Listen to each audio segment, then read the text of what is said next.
The news changes minutes before I start, hence this bit of a delayed start. Absolutely incredible. The news changes, and trying to figure out how important the news is another story. Because we're seeing so much stuff. And if you don't know how to filter it, you're unable to go through with it. Mrs. L and I play a new game. Every time she says she's a Tesla, she says Tesla. So we were tooling about today. Went to one of our favorite Italian joints, and all she says is Tesla, Tesla, Tesla. They're all over the place. They're everywhere. I never knew. I think there are more now than there were whenever. I can't believe how many Teslas there are. I can't believe it. For something so reviled, so hated, so despised, I cannot believe how many there are. And what they're doing is they're pissing off the smartest, richest man who has money he doesn't even know about. You can't put into, how do I say this? You can't quantify how much money he has. You can't quantify it. You think you can, but you can't. And he's sitting there and he says, okay, I'm going to go. That Jamal Bowman, calling him a Nazi, get him mad. Keep it up. For the longest time, these people have felt that they have been protected by and with this immunity, the likes of which I can't believe even exist. They think they are unbelievable. They think they are unable to be touched, that they are impenetrable, impervious, for reasons I don't understand. It blows my mind. But here's the story that just absolutely, you want to go crazy? Mrs. L saw this and did a piece on it. Oh, you've got to get a load of this one.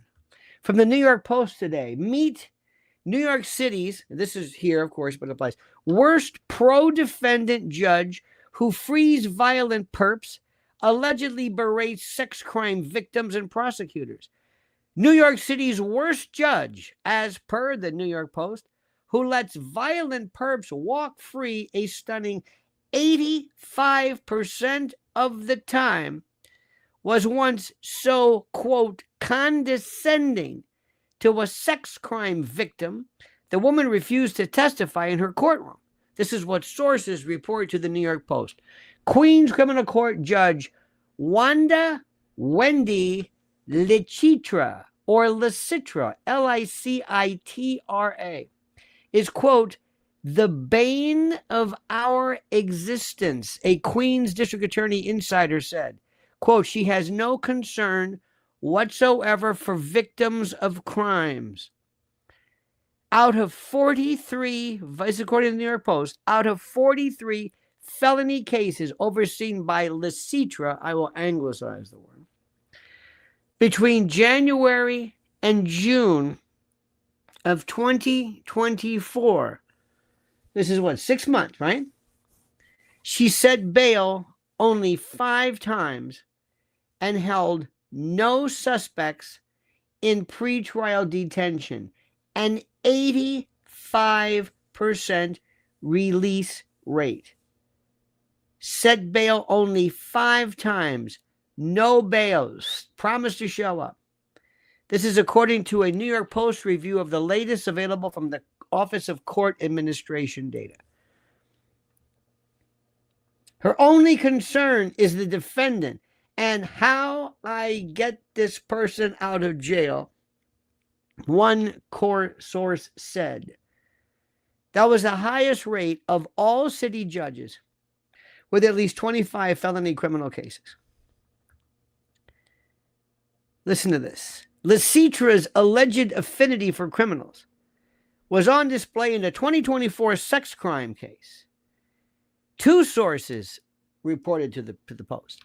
Lecitra, 65, quote, declared a mistrial during summations on the case because she didn't think the prosecuting attorney was doing a good job, one source said, noting that the judge spoke down to the victim. Granted a mistrial, declared a mistrial during summations. The case already went through it. Opening statements, jury selection, cross-examination, questioning. They're in closing argument or summations, and then she says, this is according to this article, quote, when the case came up for retrial, the woman who testified before her refused to testify again. Unbelievable. Let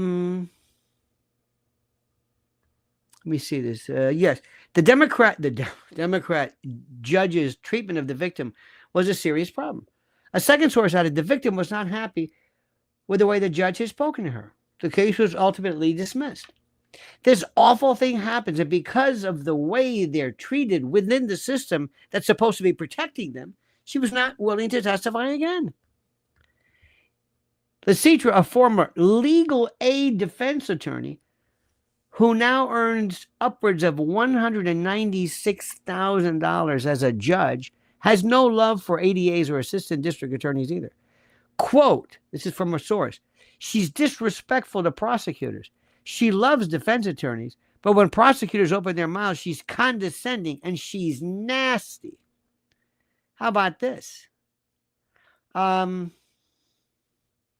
The second insider recalled how in a different case, a prosecutor went to court to ask to speak to Lecitra and waited 2 hours only to have the judge, who was appointed to the bench by de Blasio, refuse. Quote, it seemed like it was very intentional. Court records show the judge refused to look at crystal clear video in the 2024 assault case against a repeat criminal who at that point had racked up 26 prior arrests. Listen to this. The hulking 6'1" suspect, Courtney Jacobs, was caught on camera randomly, quote, choking and beating a LaGuardia Airport pilot who was in full uniform on a city bus on his way to work. The prosecutor had sought 1 year behind bars for Lecitra, pleaded with the judge to consider the overwhelming evidence, including photos of the pilot's injuries and potential testimony from the victim, before offering the suspect any deal.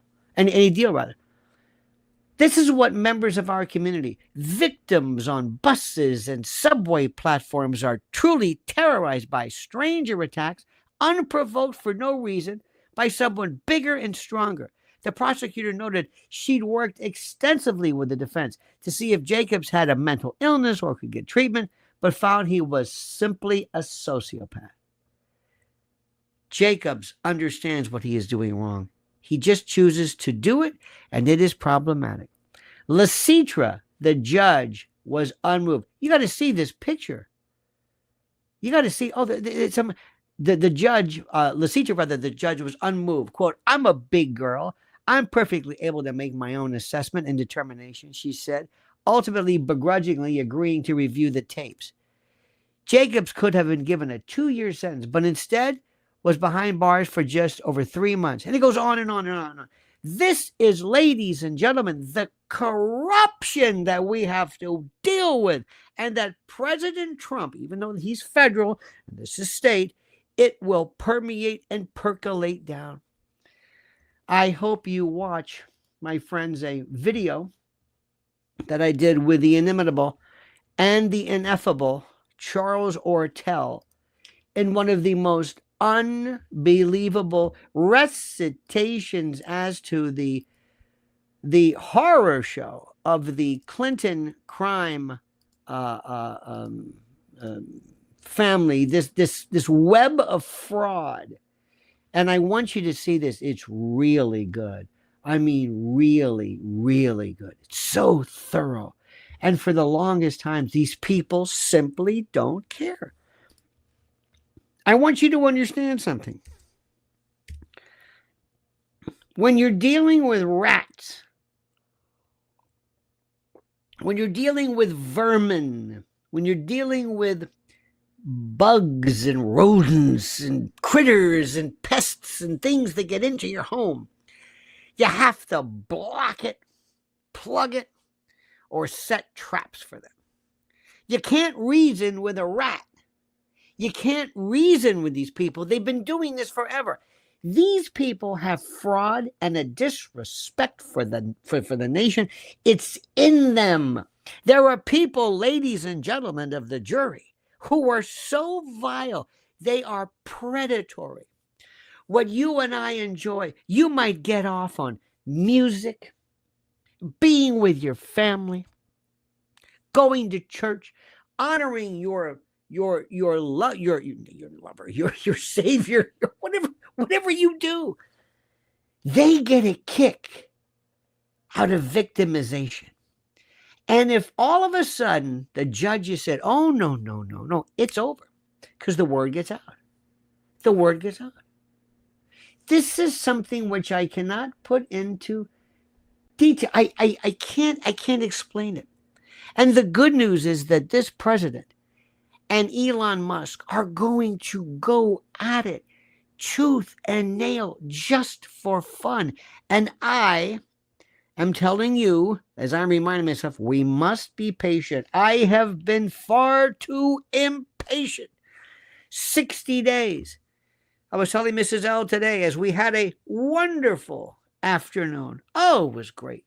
We're going to go dancing on a Wednesday night. I'm going to go dancing. We got this little Italian joint where they keep saying, we have music. Okay. We have music. Okay. We have dancing. I said, we're going to go because you have never lived until you've seen us dance.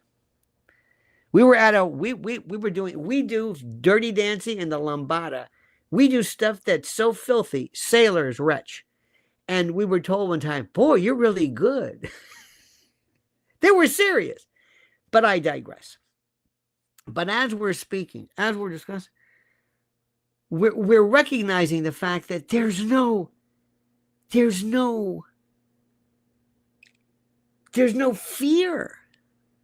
But the president is going to do it. So I was going to say, we were saying, and I'll say it again, I think it's interesting.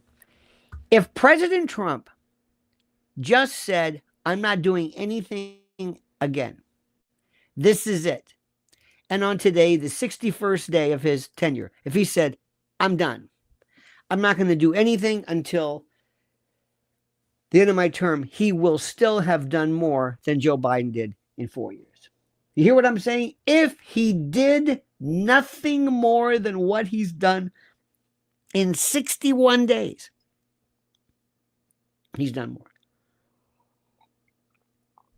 We have to start with judges, prosecutors. We're going to have to show people at all levels. There's a new sheriff in town. I mentioned something to you today. We were talking about, and it's important, and I'm going to do a thing of Snow White. And Snow White is not the story. It's not about Snow White per se. That's not it. It isn't. It's the world that we live in. And for the longest time, people have been asking, why do people do things that ultimately affects their bottom line? Now think about this. Why?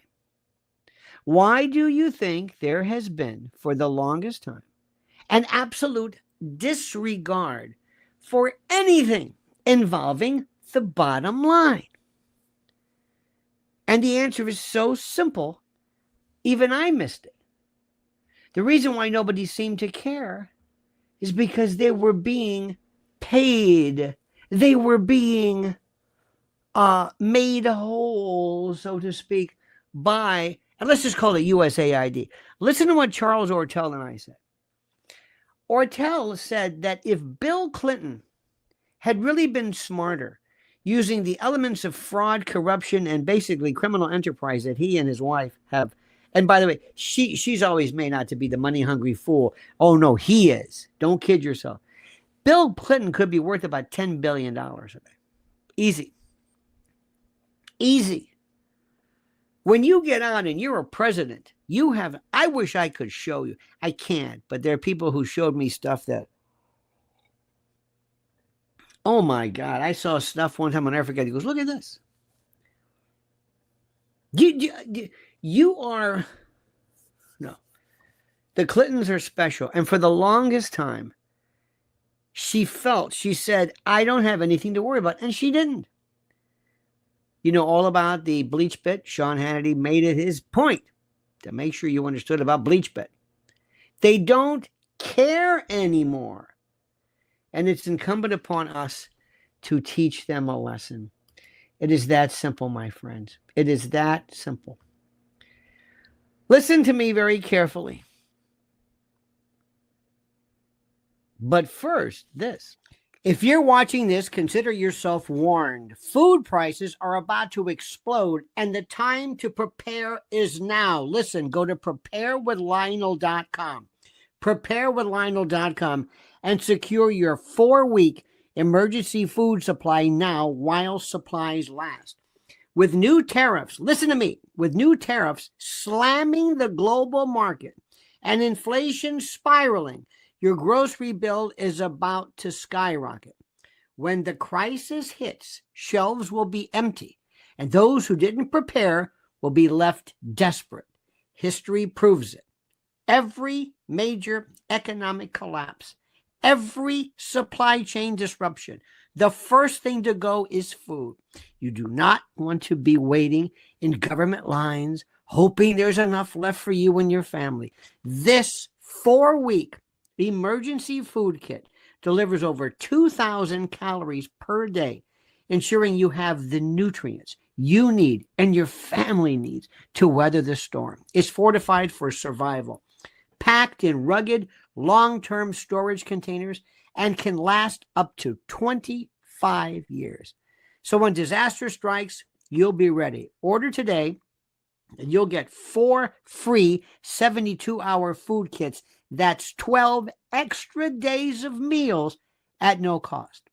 The regular price is $346.80, but right now, you get it for just $247. Don't wait until it's too late. Go to preparewithlionel.com, preparewithlionel.com, and lock in your emergency food supply before the real panic begins. My friend, I was going to tell you something about this and how it's important what we're seeing right now. You see, the left, these people that we talk about, they really don't understand what we're about. I threw it back in. Watch it kick up a little bit. We're talking. I don't think they understand. Look at the people that President Trump just basically rescinded their security ratings and the like. This guy is dead serious. How about this idiot, this Jamal Bowman? Remember Jamal Bowman? Remember who he was? This is the guy who is he is one of the most stupid people. Jamal Bowman, this is a guy who he tried to trigger, remember the fire alarm? He's retarded. And I'm sorry, I don't know what the word is. He's retarded. He's an idiot. He's in that Jasmine Crockett. I'm sorry, do the math. Figure this thing out, whatever you want to do. I don't know who these morons are. Who's that guy, Hank, whatever his name is, who said he was worried about Haiti tipping over? He's in the Maxine Waters. He's in the Nancy Pelosi. He's in the AOC. These are people who are idiots. And in this world, it doesn't matter. So he decides to go on CNN and just talk out of his arse. And he refers to Elon Musk as a Nazi. Let me ask you a question. If I gave you a paper and pen and a book and said, answer this question. What is a Nazi? Could you answer it? I'm dead serious. Could you answer the question? Probably not. Our good friend Carolina Guy says, December the 19th, 2024, my mother was put on a ventilator, and that night I found my dog of 15 years had passed away. You were there for me. Thank you. Oh my God. Oh my God. I don't even know what to say. Your mother and your dog? Oh. Well, listen, you made mine. I hope I did something. I don't know what I could possibly do. But you know, it's funny. We've been through a lot of stuff together. I've got people too. I've had so many friends, and all of a sudden, they're gone. I don't want to mention their name. I don't want to call them out because they may be gone for a reason. I just never see them anymore. And I get worried. I get strange. Like, how's our Lori Cuck doing? How's she doing? Lucy, you got some explaining to do. Very good. Dita, by the way, or Didi, excuse me, is a new member. Thank you for that. Or as I called it, Dita. But this is, these people don't care. They don't care. So anyway, if you had to explain what a Nazi was, 83%, if you had to explain, what would you say? What would you say? Could people answer it? Could people answer it? One of the best pieces, one of the best lectures, if you can go and find it.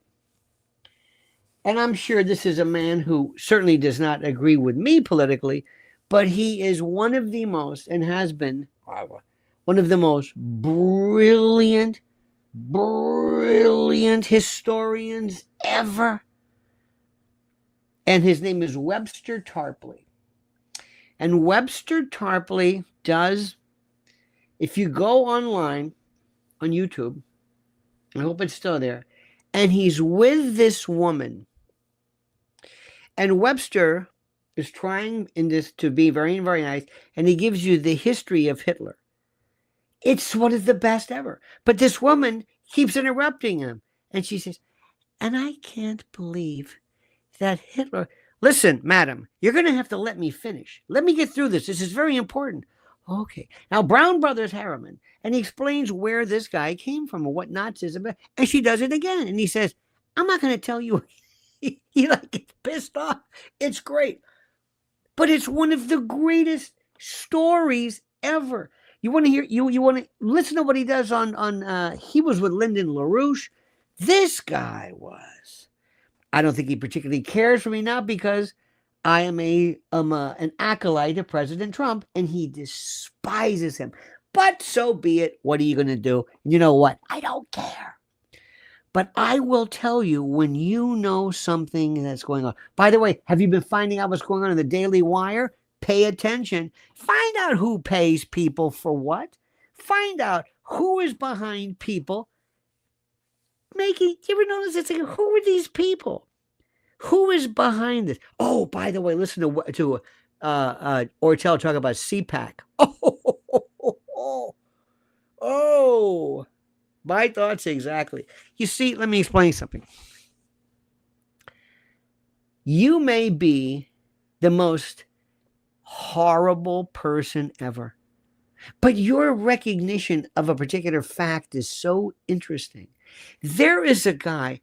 May I provide you with this one too? Let me see if I can give you a oh, he's very, very good. This feller I was watching before, and I want you to make a note of this, because if I come up with somebody good, I'll let you know.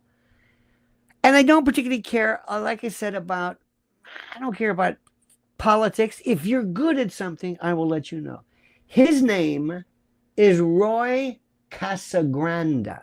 He's, I think he's University of Austin. Roy Casagranda. Big house, I guess. Casagranda. He has one of the most incredibly... Just watch him. Get a piece. Roy Casagrande. I was also watching something. You're going to love this. There was this poor guy named Jake. I think his name is Jake Newfield. He was on with, have you heard the Rabbi Yaakov Shapiro? Have you heard him? He's an anti-Zionist. Oh my God. And I believe this is one. This young man did not understand the analogy he was making with infinity. This is what I'm listening to. Now, why do I do this? Do you want to talk about Israel, for example? Do you know the history? Do you know what Zionism is? Talk to an anti-Zionist. Talk to a pro-Zionist. Listen to Jerusalem Post. Listen to Finkelstein. Listen to Shapiro. Listen to everybody. Listen to Casagrande. How did this start? What Sykes-Picot? Listen to Webster Tarpley. If you met them at a party, invariably, I am convinced. Upload it, honey, 100%. Shouldn't make it sound like that. Okay. No, but I got it. I did it for you. All right. It is incumbent upon you to know everything. And you're not going to get everything. You're not going to learn this from Ben Shapiro. You're not. Or, I don't know why I picked Ben Shapiro. But look and see where things are going. I want you to understand. Mine says, mine's up. It's done. Oh, yeah, I'm sorry. You're right. It's checking. Yeah, that's good. Good. Anyway, we're talking. Excuse me, it's very rude or whatever. I apologize. This is important for you to understand this and grasp this. I want you to understand. James Britton, ladies and gentlemen. Anybody in Tampa remember Britton Plaza? Probably not. Is the Tapper Pub still there? Bless her. And anyway, I had a brain fart. Thank you. Now, moving down the line, let's look at a few things here. This is what I do, which I like you to do. Number one, by the way, how about George Foreman? There was I didn't want to post it, but it was kind of like a takeoff. There was like a joke about a casket that looked like a Foreman grill. It was funny, but you know how they say too soon? I kind of liked him. I always thought he was such a, that George Foreman grill was one of the most incredible things in the world. I liked him. I'm not sure what he died of and from. Sometimes, let me see if I can explain something to you. And Mrs. L reminds me of something. And this is something which I can explain only to you. And men, this is only something you can understand. Sometimes there is something funny about a joke that is terrible. Have you ever heard that? Have you ever told somebody? I have friends of mine, two of them who are cops, and whenever there's a horrible joke, we will send it to each other. Text it, and it's horrible. And that's why it's funny. We're not laughing at the idea of death or mayhem or corruption, but it's so horrible. It's funny. Does that make sense to you? Does that make sense? I wish I could tell you the list of jokes that I have found that were interesting. Sparky says, apparently Tim Pool hitched his outfit to the wrong horse, the Daily Wire. He thought the genocide would be over quickly before anyone noticed, but he had to feign ignorance about the story. Yeah, Mr. Poole, I was reading about this. And Sparky, you probably know more about that than I. Huh? Yeah, Daily Wire. Yeah. Right, Daily Wire is right. This very interesting thing about this fellow who was, I don't know who was backing him or whatever it was, but you know this more than I, Sparky. This fellow who the credit cards didn't work. So now they're wondering, I think, didn't Candace Owens, she was involved in, I don't know. I remember Vice years ago. Remember Vice? What was his name? Shane Smith, or remember that one? Pfft. George Foreman was a great American. I think he was too. Named all his kids George. Remember that?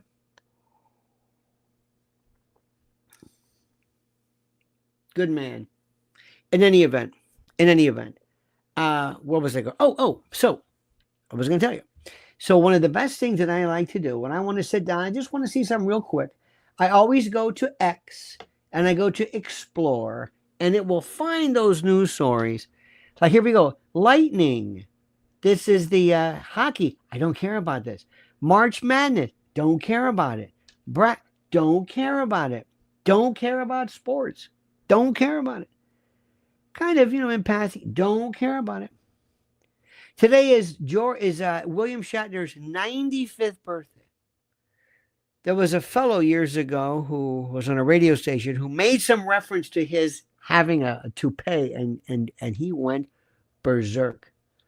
Fire and evacuation at Epcot, honey. A fire has been reported at Epcot Village in Walt Disney World with heavy smoke observed from the boardwalk. The France Pavilion area was. I hate Disney World with a passion. When I was a kid in 1970, might have been even, we were driving on I-4. You're not going to believe this. Maybe you'll believe it. But we were driving, and my father's driving. We used to go on these things called Sunday trips. Did your father ever do that? How many of you great Americans went on a Sunday? Mrs. L did. Her family, they would say, let's go for a ride. And they pack you up in this station wagon, with the vinyl seats, and they're really hot. And then some kid would be in the back looking out the back, and you had the handle. Did you have the handle that brought the window down, and maybe a luggage rack, and had wood on this? Anyway, you would just go out and drive. That was your trip, and you never complained. I'd sit there and say, okay. No iPad, no nothing, just looking at stuff. So anyways, they're on I-4, and there was this little trailer on the side of the road with some cars that pulled over. I don't know why. I thought maybe it wasn't an accident until we got out. We crossed the highway. We're looking at this thing, and it was a artist concept of Walt Disney World. And it was nothing but orange. It was orange fields and nothing. It wasn't. Yeah, grows, right? Oh, she's correcting me. So anyway, so we're looking at this. When it opened, you could put Disneyland in the parking lot of Disney World. So my father, you said, I'll remember. Each of the parking lots were a goofy, dopey, dummy, whatever hell, all these names. So he says, now remember the elf, or whatever it is, or dwarf, excuse me, not elf, dwarf. What's the difference? It was Goofy enough. See, anyway, this is what happened. No, Goofy is Walt Disney. This is Snow White. This is the dwarf. Dopey, sneezy. Goofy's not a dwarf. Anyway. Well, that's the thing. See, here's what happened. So my father said, now make sure you remember this. So we got to know where our car is. When we went back, he says, okay, what is it? And my father, my father, my mother, I'm sitting here, my sister who had who would do anything I told her. Anything. She was like I told her she was adopted. I said, the police brought you. What? It's true. Don't tell Mom I told you. When? It's a long time ago. You don't remember. What? I told her she had eczema on her arm. I said, you put your arm in a fire. I did? You don't remember? I said, well, the trauma, sometimes you don't remember. I told her she had arthritis. She had knobby knees. I said, you have arthritis. What's arthritis? I said, well, all people get it normally, but she'll grow out of it. Anyway, whatever I told her, she believed it. But the police brought you. That was the best. So anyway, so we're sitting there. I can see my mother and me, my sister. And we're saying, okay, Goofy? No, that's the dog. And we're trying to remember. So they had, lo and behold, thankfully, they had this tram filled with people. Filled. And the driver says, can't find your car? He said, no, hop on board. So we were on this tram of people who couldn't remember where they parked their car. That was the most fun. Not Disney World. People says, It's a white Chevy. The driver's saying, Jesus, look around you. Oh, you're right. And every car. Wait a minute. And we would go. I don't know how we found a car. That was the most fun. When you went to, listen to this, when you went to Disney World at first, and by the way, the reason why I'm building it is because I saw this story that said Epcot Fire. When you first went there, they had a hamburger you could get, which was horrible, grape juice. Not remember those plastic. They used to have an little orange with a plastic. This was a grape. I don't know what it was. That and nothing. I think It's a Small World was open. I hated this place. Hated it. I said, what are we doing? What is this? Got to walk a long way. For what? But there's one thing. What is the one thing you still cannot buy at, well, this would, maybe not now, but the thing you could not buy. You could not buy gum. They will kill you if you buy gum. They will kill you. True story. I worked for WABC. We were there for the 50th anniversary. WABC, ABC, Disney, we were the same. And we went, and I said, show me the back. We had this one guy who says, you want to go to the whatever? I said, no, let's go over here. Show me the factory. Show me behind the scenes. I saw where they did the laundry. And the thing I'll never forget, we stood in front of this big warehouse. He goes, okay, now walk. Okay, imagine you're looking this way, and there's the the warehouse, or not warehouse, the facility. Move to the left until you see the end. So you move, still there. Move, still there. Sometimes on the turnpike in Jersey, you can see these big garages, like, where you think you see an Amazon. I saw no end to this. As I should go blind if I saw no end. I kept saying, where does this end? Didn't it? The dryers for the tablecloths, the sheets, the uniforms, whatever it is. Either the dryers, I don't know what. I've never seen. It looks like turbines for that power up, an aircraft carrier. This, and then once they get done with this, then they rip them and they make cloth. Fantastic. Gotta tell you a quick story. You're gonna love this. When you work at Disney, they put you through the most incredible psychological treatment, or not treatment, what am I trying to say? Review. And if you're Mickey Mouse, it's easier being president. They got to make sure you're Mickey.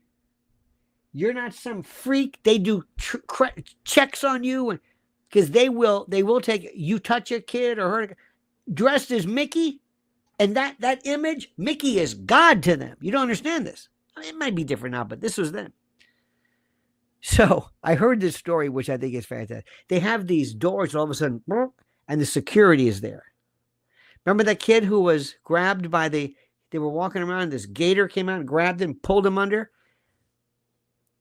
They had that case settled in 20 minutes. All of a sudden, out of nowhere, they're the lawyers. The door moves and it's underground. Anyway. So here was the story. Summertime, Florida, Orlando, Orange County. They have the Main Street Parade. I think they have one at night, but they had some kind of a parade. So Mickey Mouse is up on this float. And Mickey's waving like this. And Mickey says, nobody can hear him, but these people, and they're waving, the attendants, hey, how are you? Mickey's got the big glove, with the 2 fingers or 3 fingers. Hey. He's got this helmet on. He's packed in ice. Mickey says, I'm getting sick. I don't know if he's hungover or flu or whatever, but the fellow says, the attendant, don't worry, we're almost there.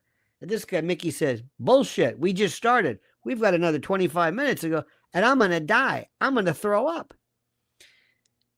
Just don't worry. We'll almost be done. And Mickey's saying back, and they're like arguing, but you can't hear them. Don't give me that nonsense about making. I'm telling you, I'm going to get sick. You can't take the helmet off. One time there was a story they told me of a kid. The guy goes backstage. He didn't make. He wasn't in the clear. He didn't go beyond the security where you can take off this big space helmet, the Mickey helmet. And some kid saw him. This kid, where the guy takes his head off, and there's a man's head. Did Mickey eat it? Anyway, kid still is. I think he was climbing a belt. I think he's a serial killer today. So they said, under no circumstances do people ever see Mickey without the helmet. Period. We will shoot you figuratively. Okay, back to this. I'm going to get sick. And of course, they're talking. He says, well, you can't get sick. Don't worry. That's bullshit. And all of a sudden, you hear, he said, don't take the helmet off. I'm dying in here. And Mickey's going like this.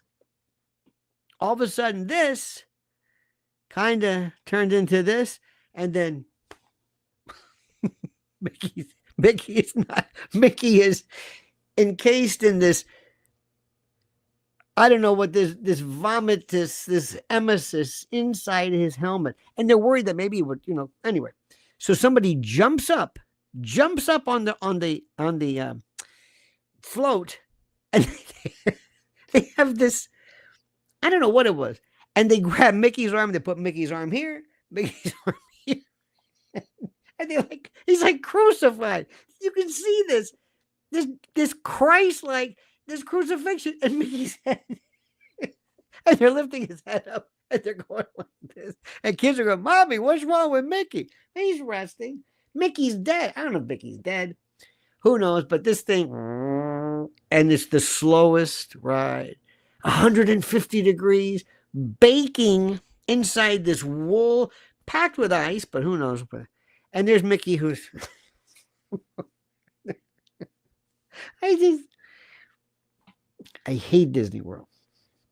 There was something called Pleasure Island. Pleasure Island redeemed itself. I don't know if it's there anymore. But Pleasure Island, this was in 95. We had a good time at Pleasure Island. That's all I'm going to tell you. Who knew? Disney World. Who knew? It was wild. But in a good way, in a clean way. Having good Christian fun. Okay. Trump and Musk make way at the NCAA Wrestling Championships. Very good. William Shatner's 95. Can I tell you something? I'm gonna make an announcement. And I'm not gonna be like Rick Rohr this morning, who I never watched that. I'm not proud of this. I'm not bragging about this, but I have never seen a Star Trek, as people say. When I hear Star Trek, I go crazy. It's Trek. But I've never seen a Star Trek ever. I'm not proud of it. I have never had any interest in any of that. Science fiction, Star Wars.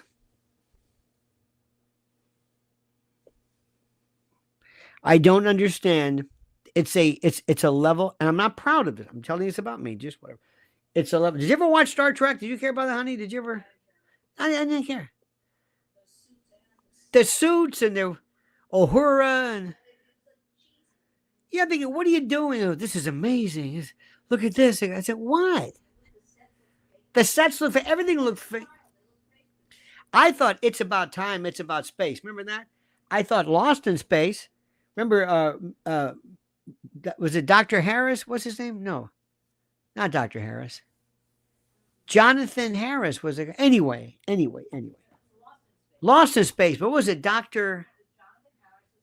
Yes. Dr. Smith. Thank you. Yes. Danger Will Robinson. Did you know that was the first robot I liked, where he could kind of throw some electricity at you? Here we go. Look at this one. Zachary Smith. It was Dr. Smith. Remember this one? Jonathan Harris. Jonathan Harris was, hello, Dr. Jonathan Harris. Yes, oh, yes. Where do you think Jonathan Harris, he died in 2002 at the age of 87. Where do you think he was born? He had a British accent, right? He's born in New York. He was born in New York. He was, of course, to Russian Jewish immigrants. His mother was Bukowitsky and Sam Chirac. Isn't it something?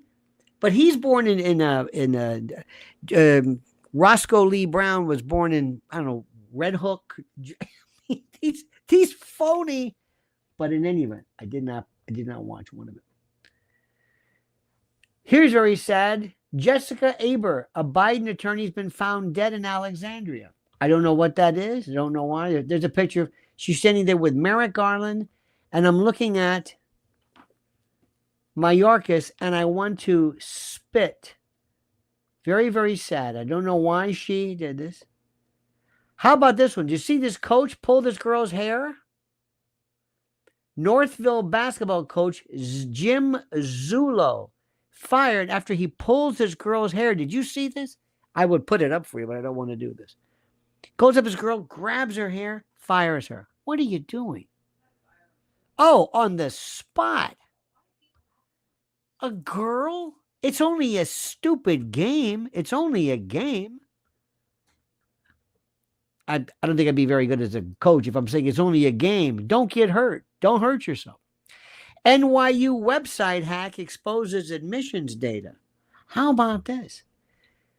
New York University's website was briefly hacked on Saturday, displaying alleged test scores and possibly a racial slur. The hacker claimed to replace the university's homepage with data showing average SAT, ACT, and GPA scores by race, highlighting disparities among racial groups. Is that racial? If it's true, is that racist? The university has restored the site, but the incident raises concerns about data security. If they were to put something out that shows that, let's say, black students did worse than anybody else, or Asian students did better, is that racist? Is it? It's true. You got Jamal Bowman, but calls Elon a Nazi. That's okay. Why? He's black. It's CNN. But if somebody said, hey, look, Peruvian transgenders did better than black, but I don't understand it. What's the deal? Our good friend Johnny Mazaspaz says Robbie the Robot from Forbidden Planet was great. Didn't know that one. William Shatner and Leonard Nimoy were best in the entire Star Trek franchise. That I believe is true. Leonard Nimoy apparently was a bad alcoholic. Very, very serious later on. I did not know that. Who knew? You know who were some great alkies? William Frawley, Bill Frawley. Bad. Remember him? This was Fred Mertz. When he played Dub. No, not Dub. He was on My Three Sons.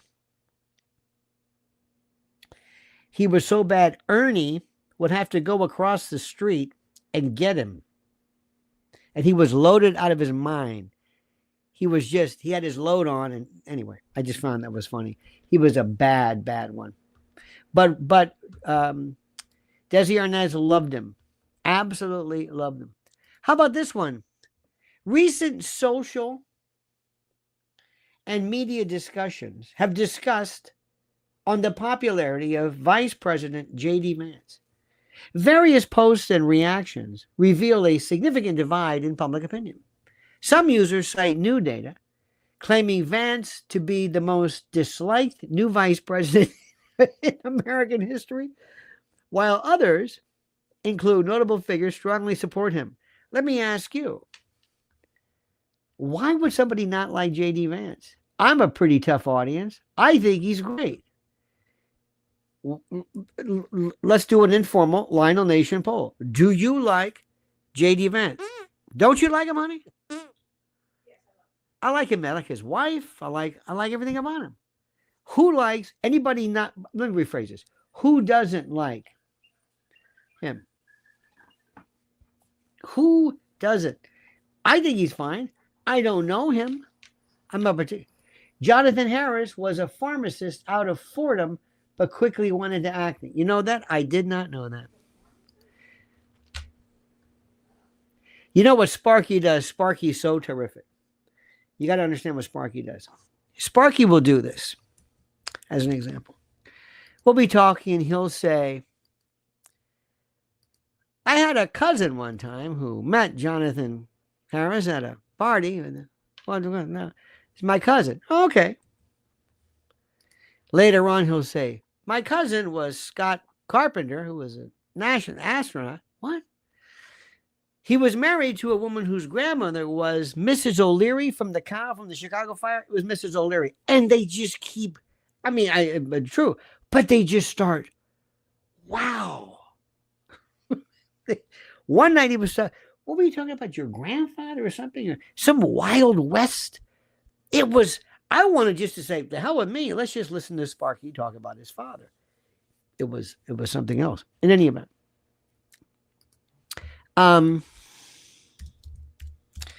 There was another thing too, which, here we go. Spiritual leaders are guiding the president through his second term. And some of those closest to him have very colorful paths. Trump's faithful. What's wrong with that?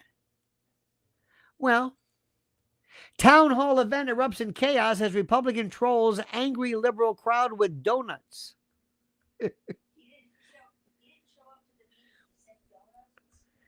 That's good. If I were the president,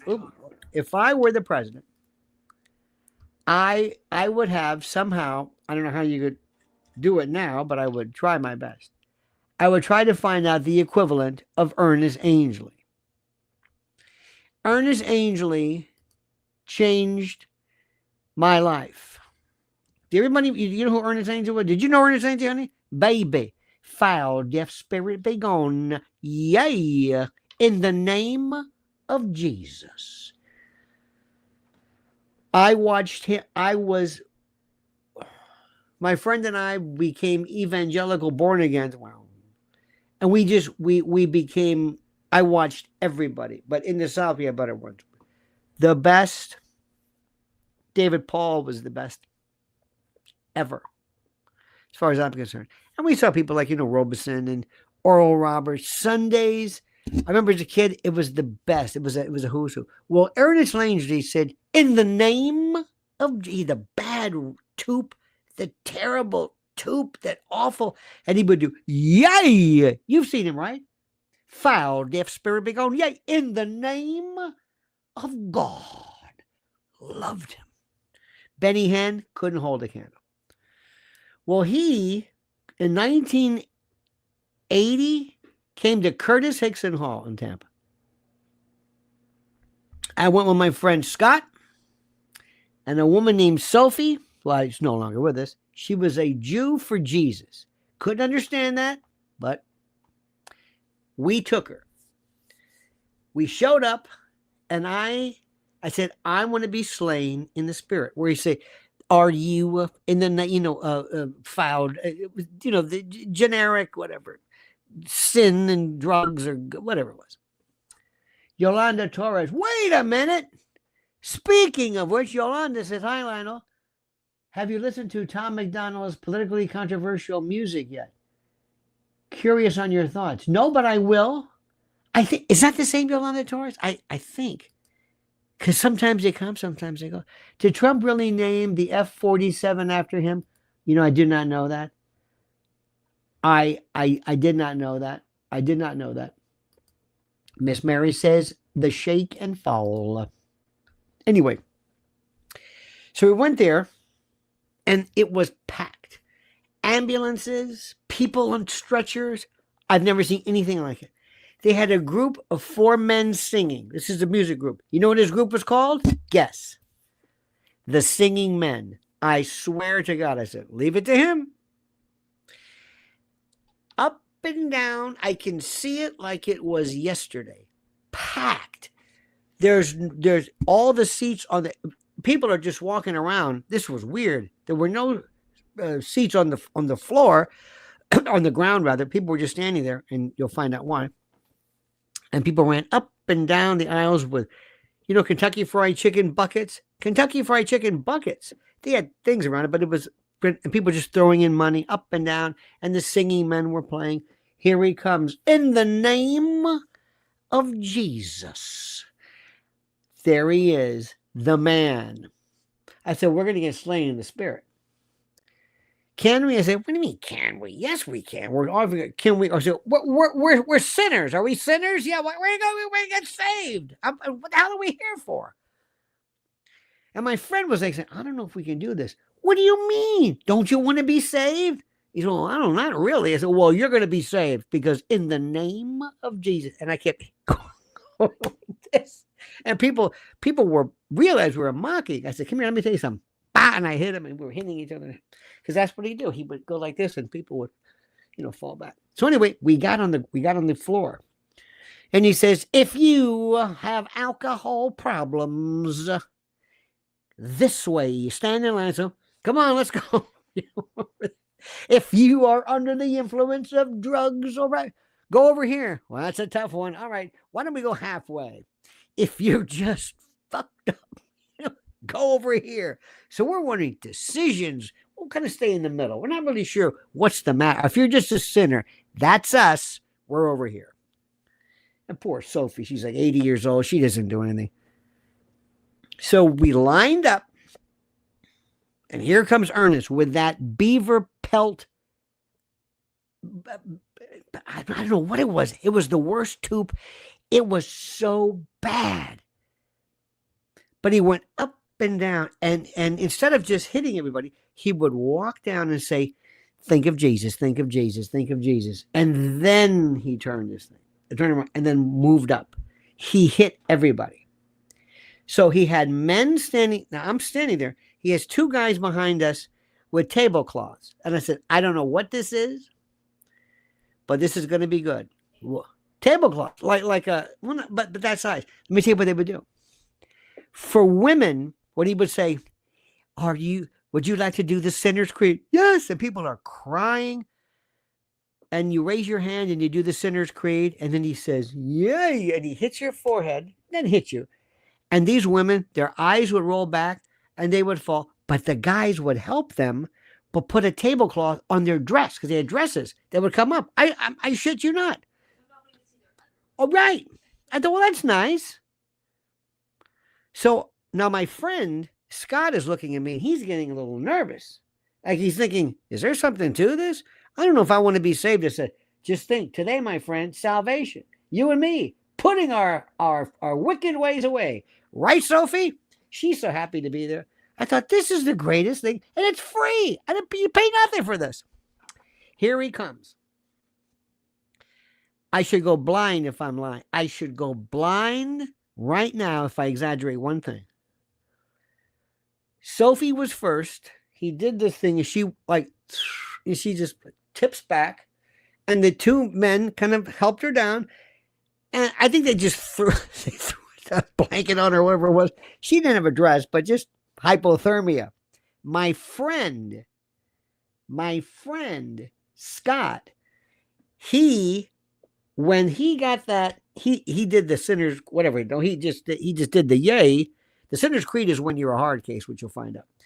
When my friend Scott was hit, in the forehead, his eyes did like one of the, I'm not kidding you. And I'm thinking, oh no, this is real. And he started and he went back and they helped him down and they weren't moving. I mean, they're not convulsing or anything, but there were people. Now I'm going to tell you something and you're going to laugh at me. You're going to think I'm kidding. You're going to think I'm exaggerating. But there was one person from somewhere doing the curly routine. What is going on here? There are people, it looked like Jonestown. I don't want to joke about it. People were on the ground. They're not moving with tablecloths on them and men walking on, and the singing men are playing I thought, I don't know what to make out of this. Well, he comes to me and he does this, and I don't move. I am not kidding you. I'm kind of like saying, tough one, huh? He says, are you saved? I said, no, sir. You raise your hand. I raise my hand and I repeat after him whatever the sinner's creed. And he does this. Now this time he pushes me, but I'm like on my heels. So I'm wobbly. The two men are helping me down because if they didn't, I would have fallen. It's interesting how they kind of knock you off. So I went down and I immediately got up and said, it didn't take something stupid like that.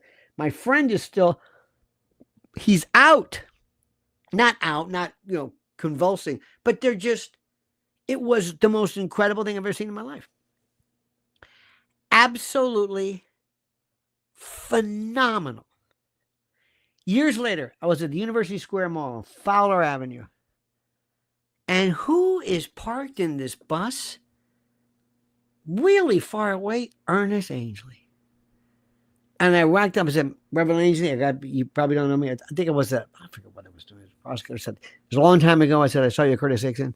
And I said, and I was slaying the spirit. And it was an event that I'll never forget. I'm just glad to say you. He says, are you saved? I said, no.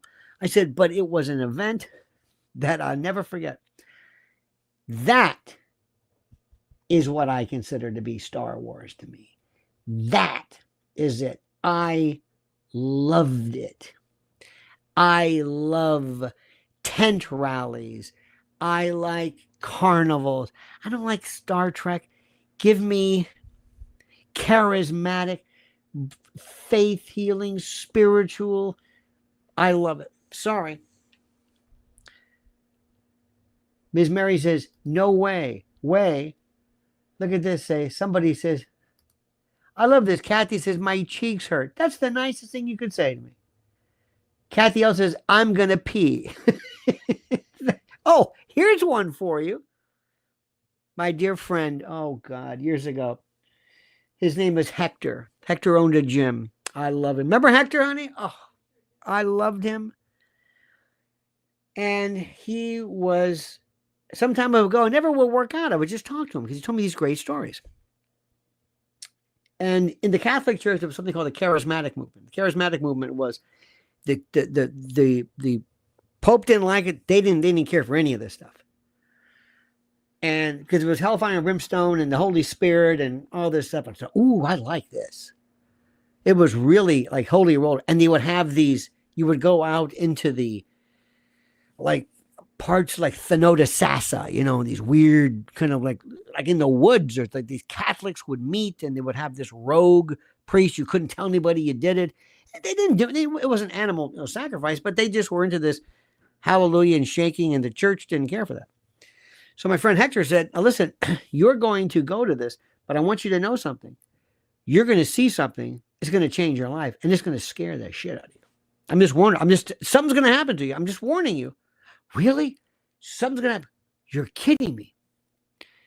Hector was so great. He was in the Marine Corps in Korea. He was going over there, and he did the longest confession ever. And the priest said, get out of here. And he said, wait a minute, I remember something. Get out. You don't have to say it. Anyway, I loved him. So he's telling this story. He said, so he's worried. And he says, I don't know what's going on. They're in this church, but it's not really a church. It's like not a Catholic church, and it's not sanctioned. It's like NWA, like I like telling them. It's not sanctioned by the NWA. So he said, oh my God, I'm waiting for this. So far it's been pretty mundane. All of a sudden, like he said it was so real, his right leg pulls. It's like somebody is like a demon or something is grabbing his leg and pulling it. And he pulls it so hard that he loses balance. And he's like, if you can imagine, sitting in a pew or a church, as somebody pulls you, you're holding on to the thing in front and you're going down. And it's like Kilroy was here, kind of your hands and and somebody says, look, the Holy Spirit, and they're speaking in tongues and glossolalia. It's always African sounding, or Tarzan African, not African, but always that blah, blah, blah, blah. Anyway, boom shakalaka, boom, like a Tina Turner African, the chanting.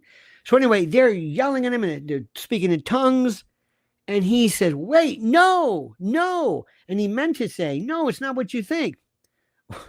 What happened was a woman behind him caught her purse on, he put his foot and looped it through the handle of her purse. She didn't know this. And she's wondering, is somebody trying to steal my purse? Because she's pulling it and somebody will pull it back. It was my friend Hector with his foot. So she's yanking it and he's yanking it. And she's really giving it all her go. So he's screaming, no, I've got my leg caught. It's not what you think. But nobody could hear this. So they're coming around him. They're going like this. This woman behind him is pulling. He's going to go. I mean, I just thought about that. And I'm going to tell you something.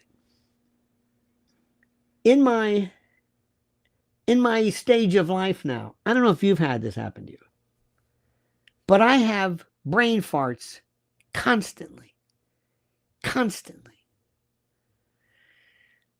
And I will be talking to somebody about something like, yes, I'm here to pick up the prescription for, and all of a sudden, this side of the screen, I'll think of Hector getting his leg pulled, and I'll start laughing.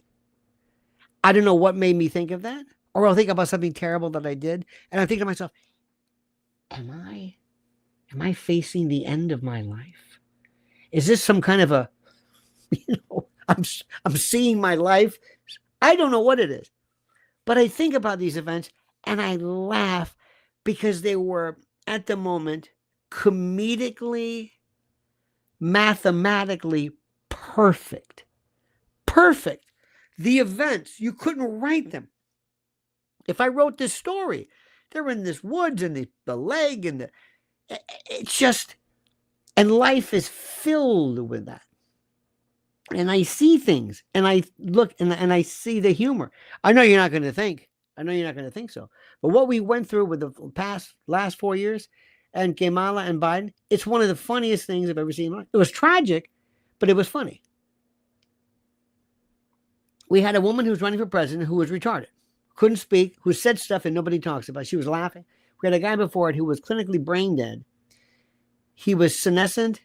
He was hobbled by decrepitude. And he was the president of the United States. And we kept looking at each other like, can you? And for 4 years, they made us think we're crazy. And the people are going to come in from out of the country. And they're all criminals.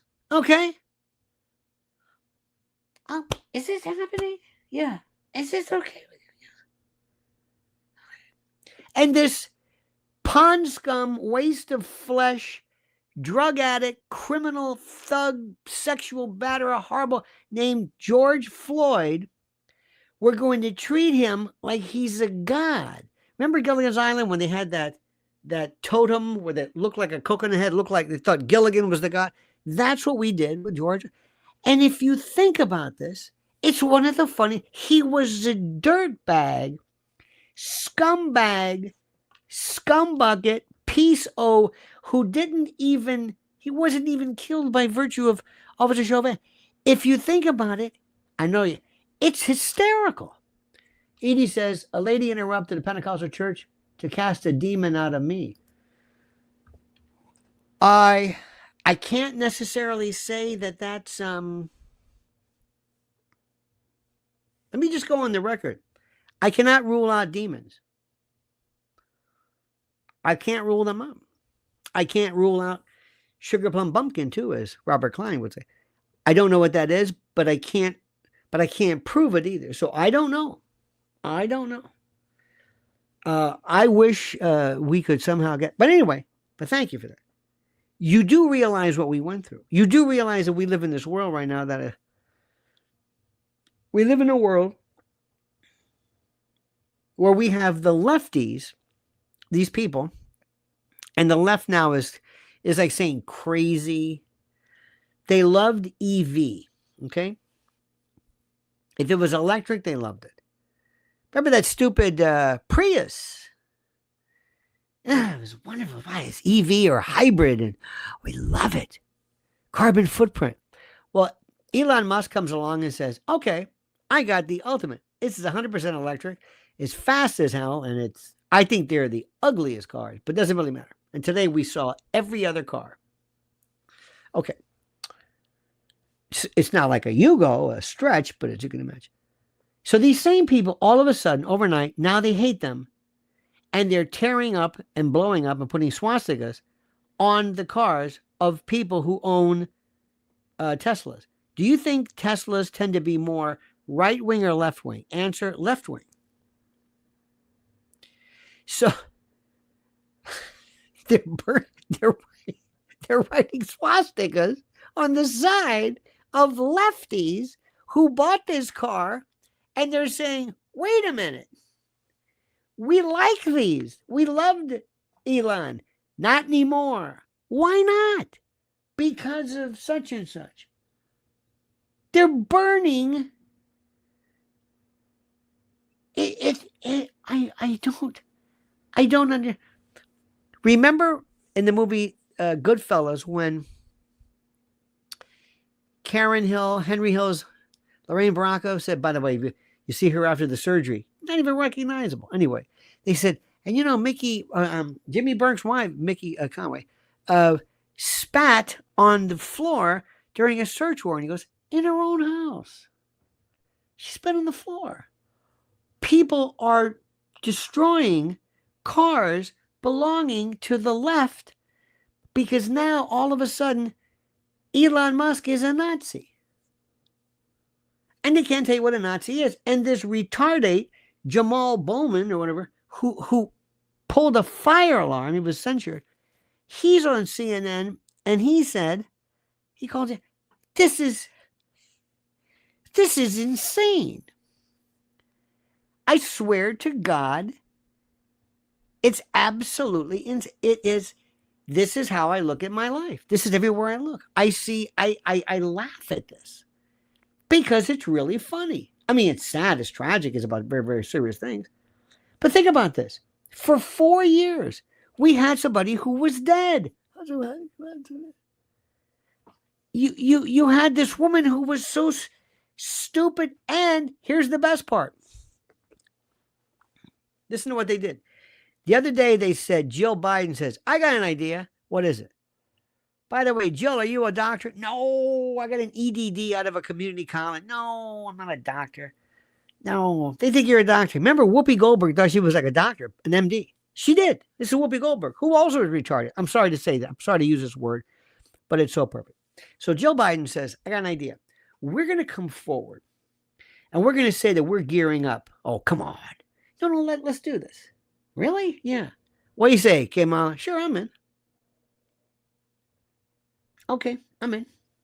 So they put it out in Daily Mail or something. The Democrats are saying, we're coming back and we're going to, and Joe is going to, what was it, honey? Joe was going to show people how to do it, or? Yeah. Joe's going to campaign. Joe's going to campaign. You can't write this. This is the greatest stuff in the world. This is beautiful. Do you hear what I'm saying? It's the most incredible thing I've ever heard in my life. And I'm supposed to react to it? I mean, they just don't.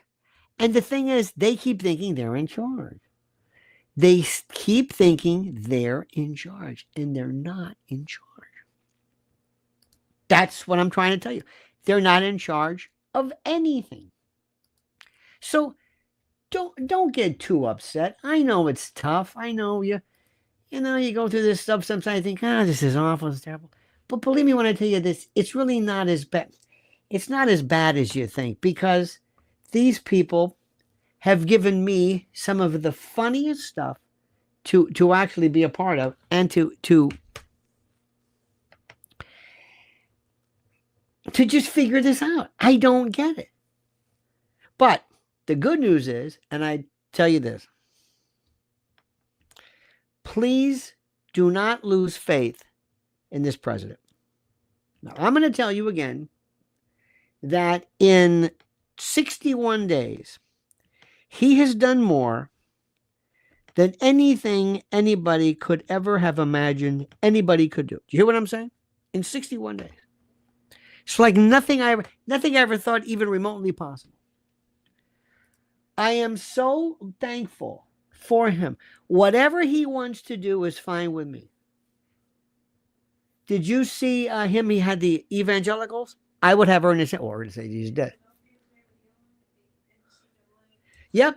He was with Elon, and he was at the NCAA wrestling, and I love this man. And he's out there and he's doing his stuff. Good for him. He loves to be president. He honestly got. Kitty Dukakis died. Let me ask you something for you young. Let me see if you know this. Don't answer this, honey, because you and I were talking about this. If I said to you, Kitty Dukakis, what's the first thing that comes to mind?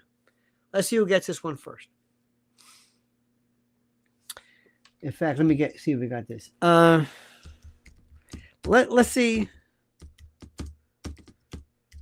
Let's see what you. Yeah, it's very, very sad. Okay. Let's see. What did you think? Look at this. Drunk, ladies and gentlemen, she writes, Takei writes, mouthwash. Okay? Mental breakdown, yeah. No, but you're close. It was okay, alcohol was right, but they said Greek, very good Farscape. I appreciate that. Kitty Dukakis in 1989 was briefly hospitalized after drinking rubbing alcohol. Rubbing alcohol, even worse. Yeah, she was hospitalized because she drank a small amount of rubbing alcohol and experienced a severe reaction. She was the one really. Betty Ford gets the credit because Betty Ford, you say Betty Ford, you think Betty Ford couldn't. But Kitty Dukakis, that has got to be horrible. What was the thing? I heard mouthwash too, but mouthwash just doesn't. There's nothing in there. If you're trying to get high off of mouthwash, remember they would always joke about drinking vanilla extract. Remember that they thought. What did Michael Dukakis in? What did him in? What did it do? Aftershave. Look at this. I'll point. What was the? By the way, I had my friend of mine gave me one time a bottle of Aqua Velva, which I love the smell of years ago. That was filled with this liqueur, and it looked exactly blue. And we used to take shots of Aqua Velva. It was liqueur, but it looked. Oh yes, Sparky said. Remember, if Kitty Dukakis was, attacked, would you advocate the death penalty? And he said, no, Bernard Shaw. That's right. What did him in though was the helmet. The helmet that tank commanders wore. He looked like an idiot. It was that. He just didn't have it. The helmet did him in. That was it. John Kennedy, the tank ride. That's right. Sparky remembers this. The tank ride. But it's the helmet. The tank ride's okay. John Kennedy, remember that time? What was it? Where was it? Dallas or?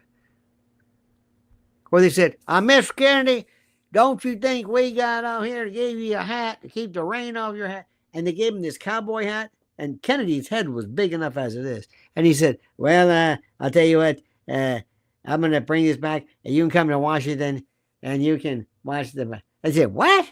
Remember, because he said basically, I'm not putting this hat on. Even Kennedy knew, I'm not putting this hat on.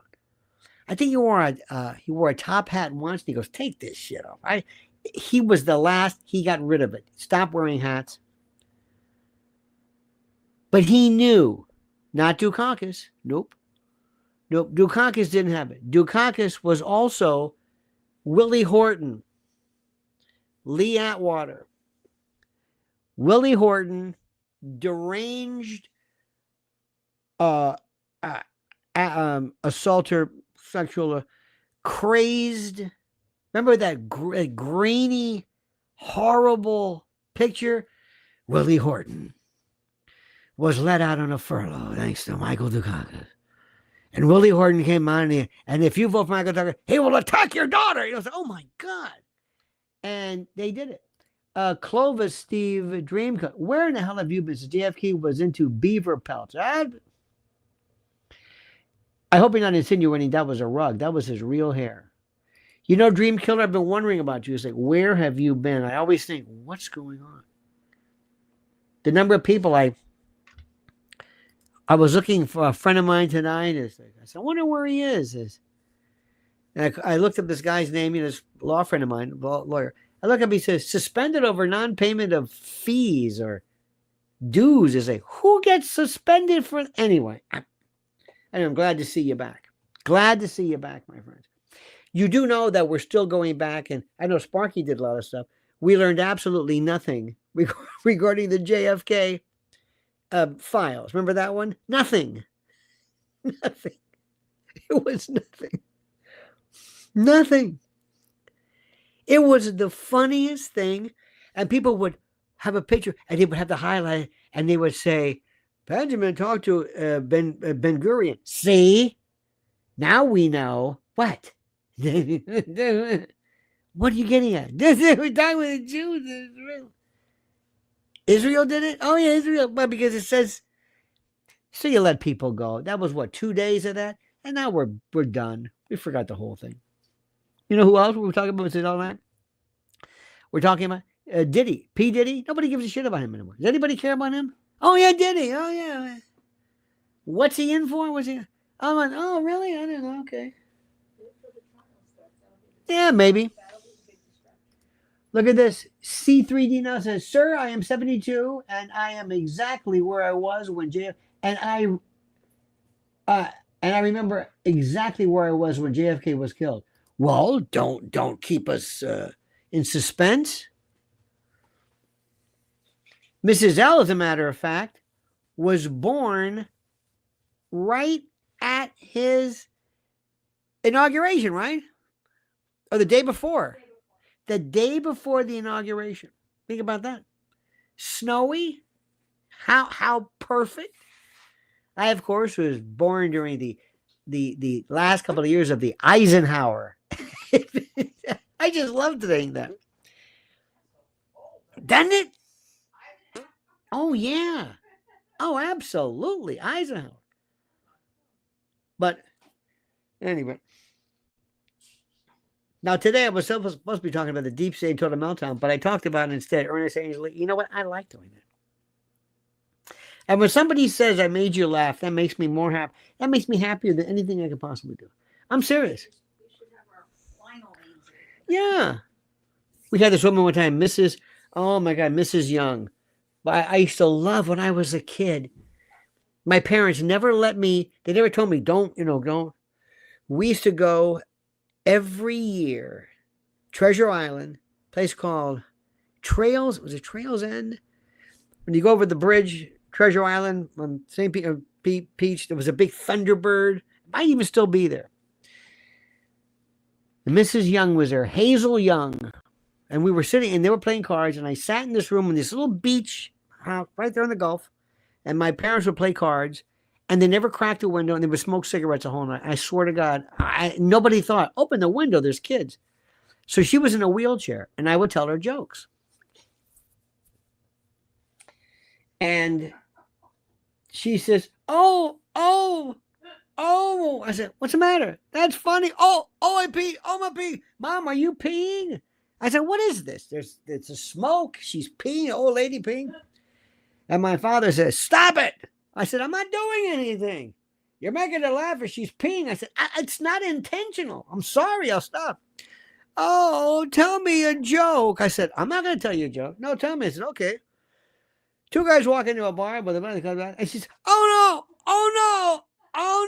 And she's doing this. And my father says, God damn it. That was my name. God damn it. I thought I told you. She wanted to hear the joke. And then Mr. Young, he was great. Dick Young, he's playing cards. He's not even listening. The smoke. And there's this woman. So I say, you know what? I'm going to go in for the kill. So I said, what's the difference between it? I don't know. She goes, oh no, oh no. So she was soaking in her own year. Oh, this is my childhood. Treasure Island, smoke-filled room. I'm inhaling all this stuff. Mrs. Young is sitting in her wheelchair peeing, soaked in her own waste. And that's when I said, I've got a talent for this. One day I'm going to I'm going to go into the cutting room and make people soil themselves. Clona Steve says, I've been in Scotland for a month doing medical service, and the Wi-Fi was horrible, but I'm back. Medical service, huh? I think we know what that is. I think we know all about that, buddy boy. I think we know all about that. Okay? And just leave it at that. And I'm not gonna pass judgment, but I think we know what that medical service, huh? I think we know all about that.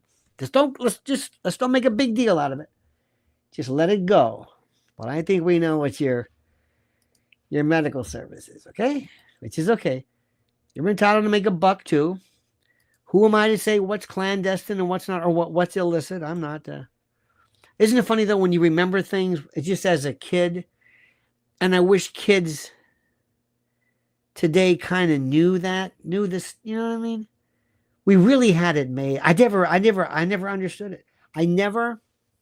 There's a friend of mine. We talk. I think I knew him. We might have been 4 or 5. I don't know. He was my first friend. And we still talk. And one time he called it the utility room. I can still see, set it on fire. He was like into this matches and stuff. But we did so much stuff. And I thought to myself, and we always reminisce. I said, it was just a glorious time to be a kid. All of us would meet and we would, I know it sounds stupid, climb trees and just talk and negotiate things. And I wasn't there. No, he did it. They were saying, people were saying, he's never going to get out. Like he's grounded forever. He's done. Well, he set his thing on fire. It's like it's a crime. Brad says, Trump in Philadelphia, NCAA wrestling. You missed my last chat. We were talking about that, Brad. Hang on a minute. Brad is making sure we know, and I'm going to get to the bottom of this, Brad. Hang on a minute. Brad said Trump. Like that. Let me see, Brad. Hang on a minute. I'm looking. Brad, I don't see it. I'm normally pretty good at that. Oh, here we go. Oh, Bob. I'm so sorry. Bob Costa is 73. Composer Andrew Lloyd Webber, 77. Wolf Blitzer, 77.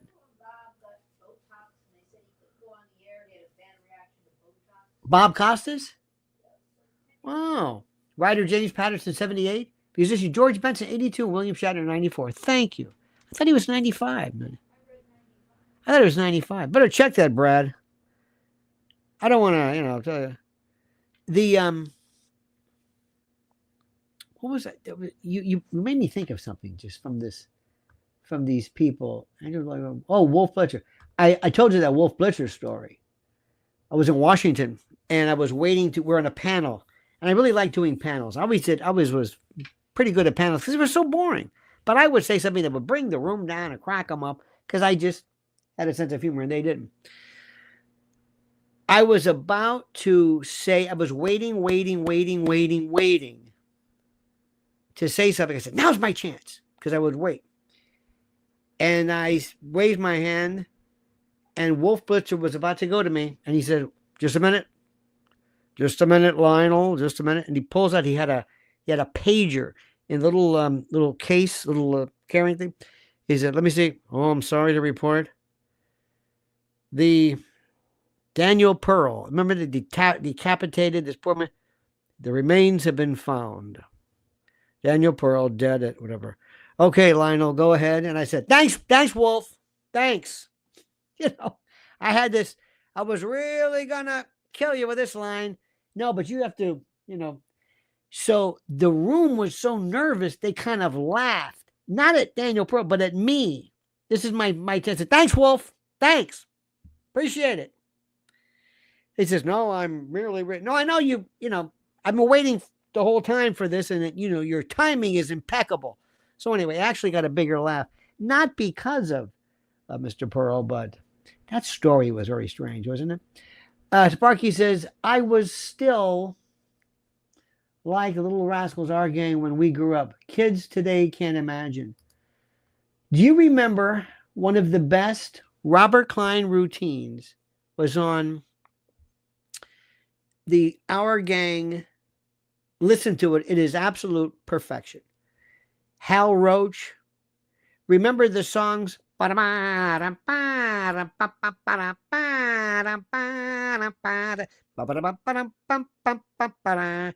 had no dialogue, just music. And they would have this kid would, I'm doing his routine very poorly, and it was Spanky would say, I don't feel like going to school today. 10 minutes. Me neither.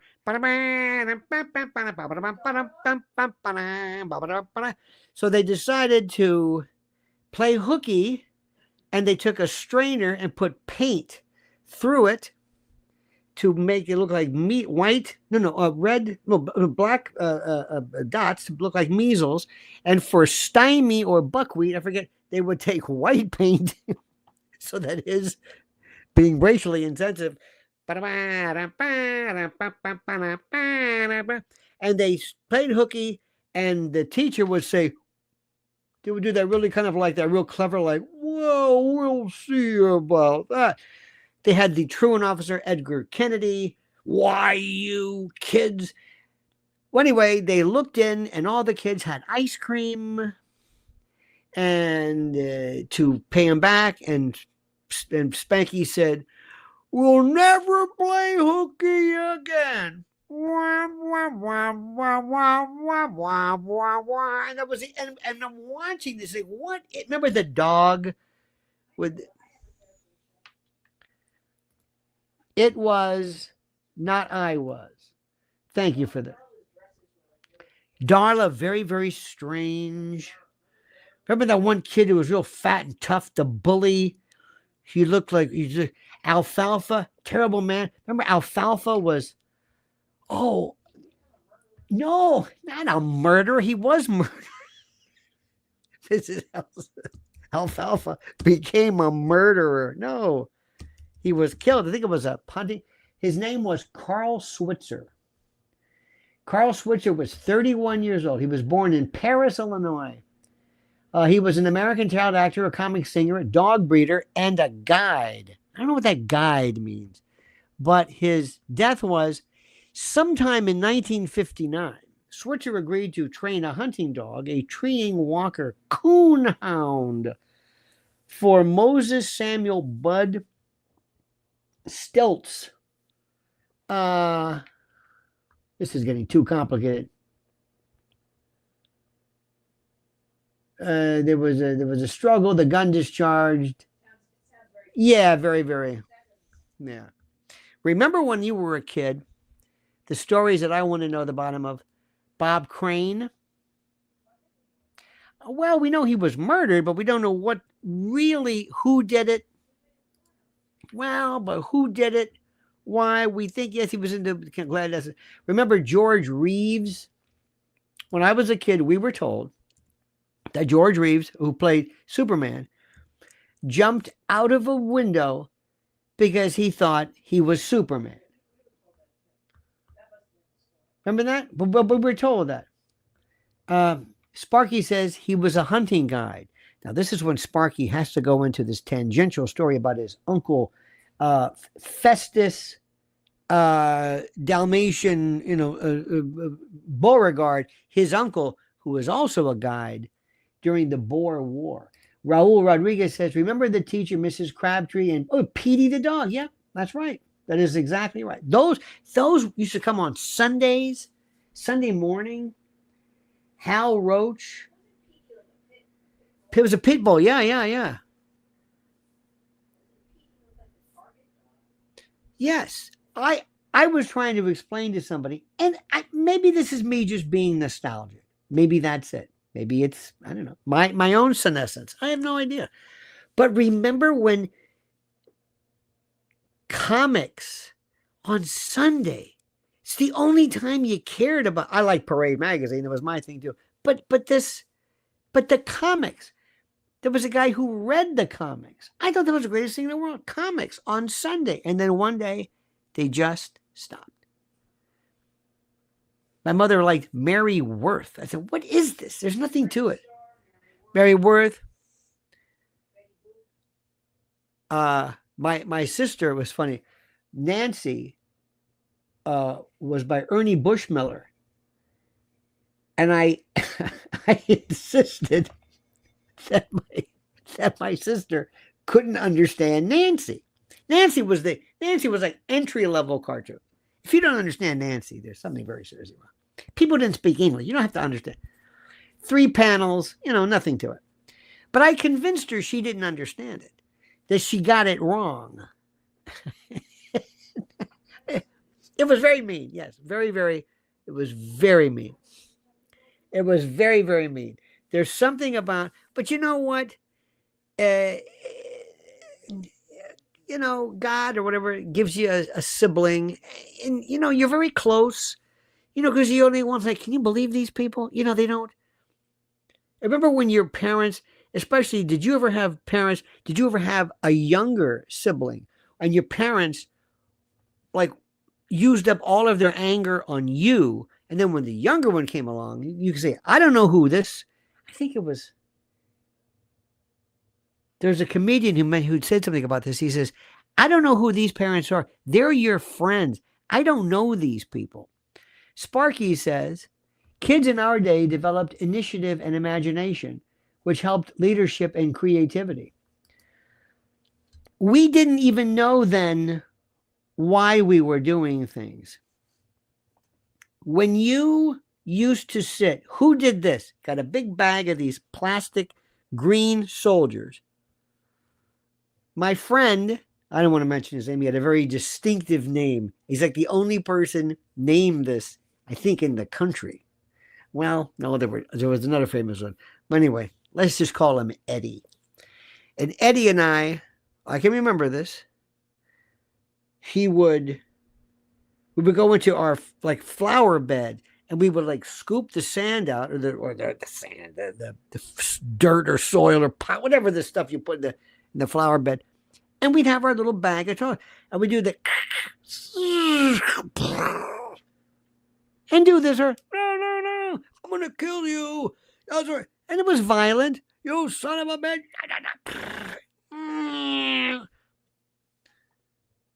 I loved it. Who doesn't remember this? It was fun. And it was, what was it? Violent, destructive, guns. Yeah, it was great. Sparky says, kids today only have supervised play, but they also don't have, it's more than just that. I have a friend of mine, I told you, who's a 4th grade teacher. I don't know what they're doing. We don't know. Let me tell you this much.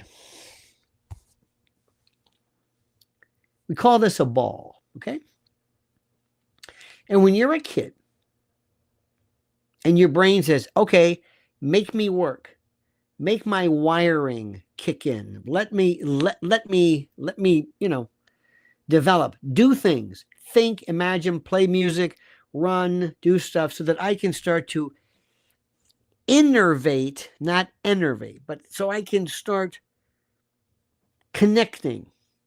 So you take something as simple as this. Oh, okay. Oh, it's got some weight. Spatial, parietal. Here I am. Here it is. And there you are. Now, let me see. I'm gonna throw this a couple of times. I gotta grab it. I gotta guess by virtue of this way. I'm doing calculations in my head. I'm guessing the weight. I'm gonna see how hard should I throw it. And your brain saying, thank you. We just made a new connection that you're going to need later on. Sparky says, they don't have as many broken bones as we did. So there's that. Well, that's true. That's true. but we also had a concomitant sense of uh, broken bones, but also toughness. There was a toughness part of us. There was this thing that we didn't, like I one time had a firecracker go off. I had my arm out and my friend lit it or was going to light it and I was going to throw it and the fuse went and pow. My hand was like numb for like tingling, like your hand was doing a jackhammer. My nails turned black, just really bad. So we went to this doctor and he said, yeah, you're not going to lose your hand or anything. He said, oh, okay, that's good. Nails aren't looking too good, no. And I felt this tingling. Anyway, so guess what happened? The word got out that I had a firecracker go off in my hand. I was one of the few to survive this horrible thing. I was like the hit. What was it like? It was the worst pain in my life. Tell me. Well, see my nails? Oh my God, yeah. Wow. Did you hear about this? Show us your hand. I didn't run away. It was great. I reveled in my catastrophe. I embellished it. I hurt myself. Remember when you have a cast? You ever break something and they sign it? What happened? How was it? It was horrible. Look at me. I got my cast. Sign it. I'm tough. I got a broken bone. Yeah. I got crutches. It wasn't like, oh, I'm good. Yeah, where they would, right. Oh, they're sleek. And then they would start to smell and your flesh would rot. For you get these antifungal, you're pouring powder and all this nonsense. It was great. Huh? Oh yeah. Broke a hand. Here's a great one too. Listen to this. We went to we had these stories don't mean much to you. I had this one. A sister was saying, we went to the emergency room for something. I don't know what it was. And my sister said, my leg is like, oh, come on. Would you come? But do you have to always steal the attention? My leg, ow. So the doctor said, look, let me look at your leg while you're here. It is an emergency room, And in this little alcove, with this little, x-ray thing, we heard, come here. It's good when the doctor tells you, come here. There was a knitting needle. My sister knelt down. It was Christmas time. My mother was taking this thing, and this needle went through it. And you could see it was a sewing needle. And you could see the eye right in the middle. And there we were going, will you knock it off? You malingering something. Oh, my leg. This thing, and it was so perfect. We should have saved the x-ray. It was like, you don't even need to go to medical school. You could just see this thing. And you would go to the, people with eyes that were, I've got a scar here. I had a Molson beer bottle go through my hand here. Cartilage, surgeries, But I think in a strange way, Spargo, the one thing that I do not ever remember was anybody asking for sympathy. We didn't have any special names. We didn't have pronouns. We didn't,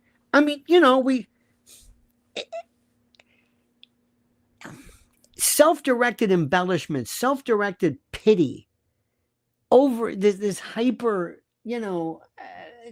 this nothing.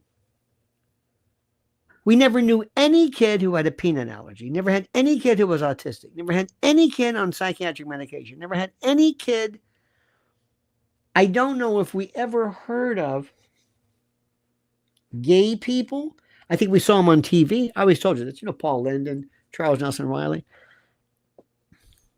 I think by virtue of the fact that it was a time of Hefner and Playboy, I think sex was kind of experimental, but it wasn't kitschy. It wasn't, you know what I mean?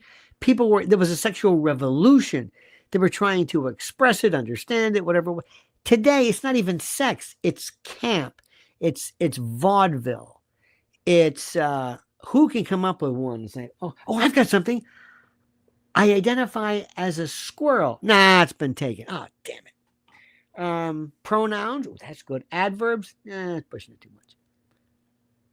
And the thing that we did not have then, I'm going to tell you this. We did not have cameras. We had a camera, and it was a brownie, and you took it out for special occasions, birthdays and things like that. But we never took pictures of ourselves. We did not have a lot of pictures of, this, and this changed everything. It wasn't the internet. It wasn't the internet that changed things. It was the camera. Yolanda Torres says, I raised 5 boys. We never left the house without the first aid kit handy. Wow. And you know what? I'll bet you the first aid kit was like Bactine. Did they even make that? Or a Band-Aid? Or... And first aid was just like immediate Bacitracin. It was like staunch the bleeding. Just to stop the bleeding. And that was it. You're fine now. Now go outside. It was a different thing. I really want kids. I wish. I'm telling you right now. I've told you. I'm a child of fireworks. Fireworks. I don't know anybody. Me, my hand. I think it was the only one. We never lost an eye. Never broke our neck. Those are the most wonderful times ever. I got to tell you a quick story. A great story. One of the ones I'll never ever. Oh, a bicycle meant freedom to us. Yes. And you know what else? Sparky, being able to drive a car. I had saved a bottle rocket. It was a good one. It had a little nose cone on it and had a report. It was a report, the noise, but colors, and I mean, it looked serious. It just really had a real oomph to it. So in my backyard, I went there with a Folgers coffee can. I didn't like to put them in the ground because sometimes I put them too deep and they would, and it would stay there. Oh, M80s, M1000s, those are good for, sorry to say, mailboxes. I know you're not supposed to do that. I know it's a federal offense, but I'm sorry. So I had my bottle rocket, put it in, and as I lit the thing, it started to do this. It slid. And I thought, oh no, the trajectory, instead of going 90 degrees, it went 45 or whatever it was. Oh no. And the sparks are coming up there. Oh my God, I can't put my hand in there. Oh my God, it's going to go over it went over the fence, across the street. Mrs. Jones, her husband was a tugboat guy, and she had this weird kind of, I don't know where she was from, the islands or something. I don't know. And I'll never forget, she had stockings, but never shaved her legs. So her hair was matted. Oh, yeah. So I said, oh, my God. It went, hits her door. There was a little bit of an overhang. God said, I'm going to give you something to tell your friends about. Mrs. Jones was right at the front door. Happened to be walking by, I guess. So she's there, and all of a sudden she hears, she opens the door. Thank you, sir. And I'm watching through the chain link fence and go, oh no, she's going to die. And you saw this bang, but red and green colors. It was, I thought, God, so there she is. I'll go to the door. She had this accent. I don't know what the hell this accent she had. Her Jim was her husband. I'll go to the door, Jim. There's somebody at the door. Dunk. Opens the door. Bang! The echo of the overhang. Red, green, sparkles of report. This is something you should be able to see like half a mile up. It's right there. Bah, bah, bah. So I came back and I said to myself, I'm going to be arrested. I'm going to go to prison. I don't know how young I was. And I'm just going to call it quits. I said, well, Dad, I think I'm going to call it night. A little tired. I'm going to go to bed. You're going to go to bed. It's 7:30. You know, it was like, tough day. Tough day. You're 8 years old. We talk about 8, whatever my age was. And I kept thinking about, I'm going to go to prison. I probably killed her. She maybe she had a bad heart. Maybe she opened the door. She died. I'm thinking about all this stuff. And I swear to God, every police car, every fire truck, I think was in my neighborhood. I said, they're coming to get me. I was a kid there at the time. Do you remember, did you ever have mosquito trucks that went through your house? You saw that light like through your window, mosquito trucks. And you would run behind it with the DDT and the mosquito trucks and that would just belch out this DDT or whatever the hell it was. I do. Ladies and gentlemen, Mary Ellen Johnson says, you are hysterical. Thank you. That means more to me. Okay. Let's see Ben Shapiro tell you that story. I got some others too. I can't tell you, but put it this way: if I can take, and these are all legit. I'm not gonna make something up. I don't have to. These are too good. But I remember at the time, it was just I didn't realize how fun we had. I remember one time somebody was drinking out of a hose, and there was a dead rat, and he goes like this, and all of a sudden, this thing flies out. So instead of us saying, "Ooh," we just let it kind of wash out and proceeded to drink from the hose. I was born in 1958. Johnny Maz, so was I, buddy. That's it. Thank you, sir, for bringing back memories of a different and better time. That was it. Class of 58. That was it. I remember with a Crossman pellet gun shooting the TV guide on my bed.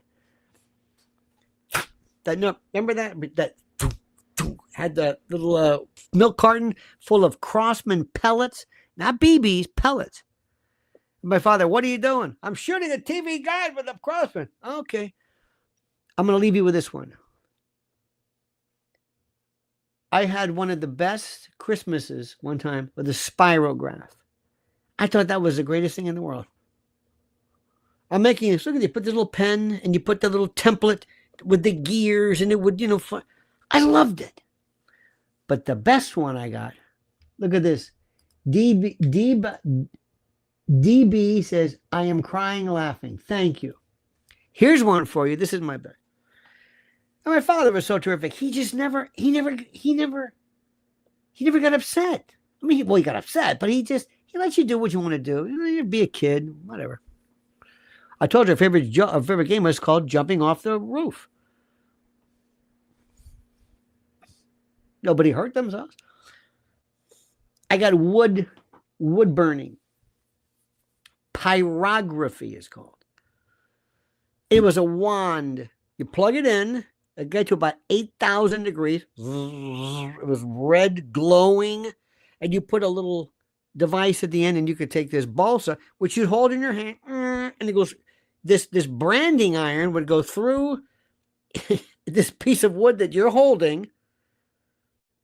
And my father's reading the paper and he says, what the hell is that smell? I'm burning wood. I said, I'm wood burning. He goes, what the hell is that? Why are you burning? I said, you gave this to me. It's a gift. We gave you that? And my mother, honey, it's called wood burning. Why is he burning wood? I don't know. Okay. And I thought, this is the most dangerous. There was no warning. Oh, look at this. I am suddenly in the 70s and sentimental. I know, cut up. I'm telling you, it's great. But there it was. My sister had a Susie homemaker. She's still waiting for that cake. I said, what is it? It was like a light bulb. I said, you're never going to cook? It was the most ridiculous. No, it's a, I said, that's TV. It was a stupid little thing. You put it in, it was a light bulb. And I said, and this is supposed to get what? 100 degrees, 200? The bulb? So I questioned her. And here I am poking an 8,000 degree radioactive wand into balsa. That was my fun. This is great. Thanks, Dad. Thanks, Mom. Here, let me put this down. Let me get my pen and make spirals. Why? Because I'm a kid in the 70s, and this is fun. Easy bake oven. Yep, there you go. Easy bake.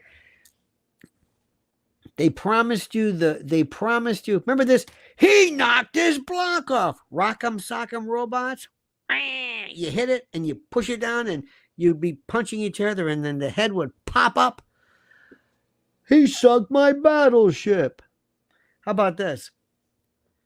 These cards are marked. Jack Elam. Remember them? These cards are marked. They're a mess. A chocolate mess. It was M&M's melt in your mouth, not in your hands. Loved it. Okay, that's enough. That's enough. Wasn't this fun? Wait a minute. Cut Up says, I loved home economics. My first orange biscuits. Is that what you called them? You know, we had these things called orange biscuits, but I don't think that's what you're talking about. Sparky says, real chemistry sets. Yes. Chemistry sets that had toxic poisons. Industrial grade poison. That was living. That was living. Let me go back to the whole notion of the great days of what am I trying to say? The great days of explosives. Being in the South, being in Florida, we had this deal where, oh, look at this. Johnny Mass says, playing the game Twister today. Lawsuits will be flying due to the game causing you to get injured. Forget Twister.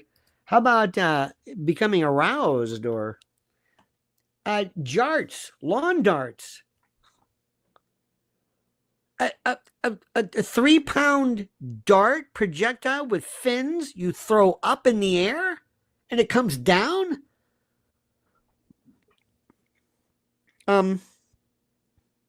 What the hell was I going to say? Oh, it's really good too. See, you threw me off, but that's good though. That's a very good. Probably wasn't that important. God. I don't remember. Anyway, it happens. I've only been talking for an hour and 58 minutes. Okay? Okay? And didn't have to go to the bathroom. You know, when you get older, that's a very important thing. It's a very important thing. If you can, you know, if you can somehow just you become more and more aware of cyclical whatever. So if you can sit for a good 2 hours, that's good. That's like the old joke. You heard this joke a million times, right? It's the oldest joke in the world. What could go wrong? Sparky asks, what could go wrong? A jart, a lawn dart.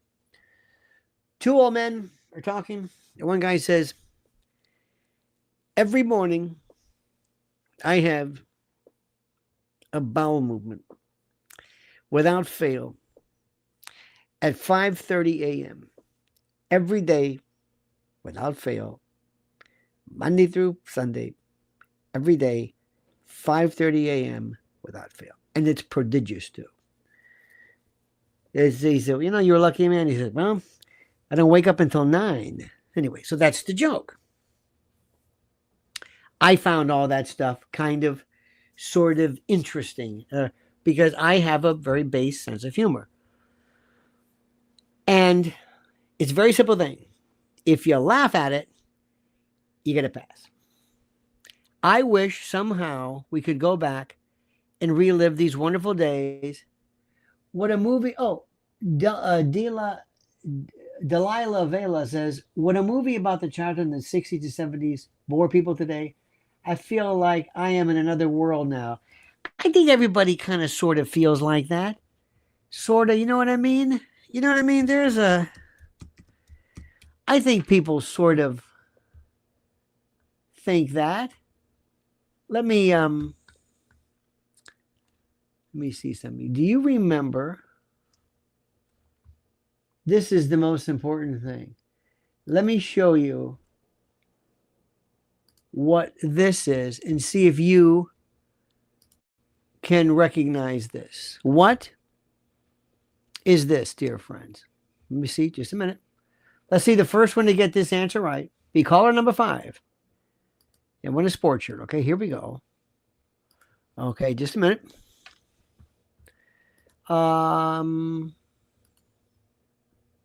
Okay, ready? What is this? Who's the first one? Come on. Who's the first one, ladies and gentlemen? Who's the first one? Oh, look at this. My battery is failing. That's the last word. Music therapy. What is this? Come on, first one. Spirograph. Sadie got it right. That's a spirograph. That's it, my friends. Take a look at it right now. This was the thing which just was the greatest story ever. I loved that more than anything. Okay, here's one for you. Let me see. Just 1 second. In case you, let me see if you can keep an eye on this one. Pay attention to this. This is a little memory lane here. First one to get this one right. Ready? Okay, pay attention. Get ready. There's Sparky. Sparky's got it. Spirograph. Sparky, you were correct, sir. Okay, kids, ready? What is... Hang on a minute. Just a minute. Oh, for the love of God. Come on. Hang on. You're gonna love this one. This is the one that says it all. This is the one that says it all. Here we go. Let me see. Okay, just a minute. There we go. I'm sorry. I did not know we were going to do this, so I don't have a producer. I'm the only one here. Let's see if you remember this one. Little memory lane, folks. Let's see. Just a minute. Okay, here we go. You ready? Everybody? Here we go. There it is. What's that? Imagine the fun, kids. We're going to have these little rings outside, and we're going to play this, and this weighs about, I don't know, pound and a half. These are called either jarts or lawn darts, and you could buy them. You could impale someone. You would die. You don't make it out of this one. Nobody wore protective headgear. Look at Sparky. Lawn darts. Explain that to somebody. This is the most important thing.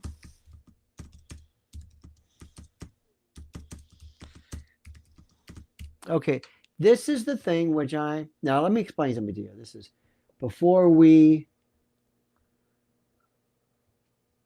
really get into this stuff here. Hang on a minute. These aren't really, these don't show me okay, I got one for you. Stop for a second. I'm trying to think of those great moments. Okay, here we go. Now, we didn't have this. Just a second. We didn't really have this. Let me show you. Here we go. Okay. This is something which is very interesting. Okay, just a second.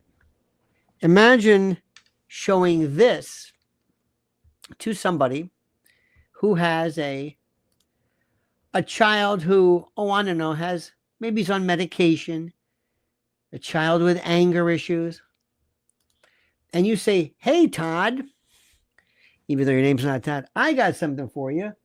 What about this one?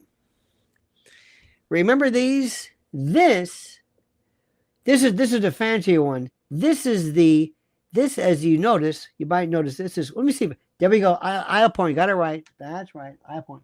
This is called a wrist rocket. You are correct. With surgical tubing, and little BBs that could take out eyes, small animals.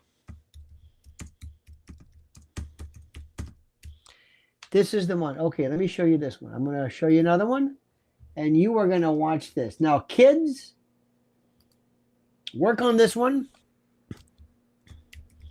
This is the one. This shows you how demented we are. You ready for this? There's Sparky. You got that right, my friend. This we're going to take away. Do you remember? No, this is part of our generation. This is something that means only something to us. You ready? What is this? We talked about this before. This wowed us forever. This just killed us. This one, that's right. I'll point. This is called, ladies and gentlemen, silly putty. We thought this was so great. Look, Dad, what is it, Mark? It's the silly putty. It takes the print off the comics. You sick me. No, I swear to God. Where'd you get that? Well, make sure you do it, but it's okay. But don't keep it out too long. Isn't this incredible? Imagine you are saying to your grandchild or somebody who has a device, you're saying, this is what I had. This is it. I played with this. I loved this. This kills me. Okay, I'm going to really get, okay? This really, let me see if I can show you this one. This shows you the level of complete and total. Okay, let me show you this one. Okay, let me just show you this. And then you tell me what it is. There's going to be no, this is going to be easy for you. But your grandkids couldn't do it. They couldn't figure this out. You ready? Isn't this fun? Aren't you having fun? I'm having fun. What'd you do on a Saturday night? Well, I don't know. There's this show, this man named Lenny, and he shows us pictures. And I like it. Okay, you ready? What's this? Come on. What's this? First one. See if I'll guess it. What's this? Come on. Oh, I'll put. Look at this. This man is the first one. Every single one. Lincoln Logs. They were fantastic. I don't know why. Loved them. Okay. Just a minute. Okay, this may be a little bit tougher for you, but we're going to... okay, let me see if we can do this. Okay. This shows you completely how demented you were and how easily amused you were during those days. All right. Let's get a little bit more arcane. But this, and less people not understand, hang on a minute. This wasn't something that mildly amused us for 5 minutes. Oh, no. We enjoyed it. Hang on a minute. I want to get something without the, I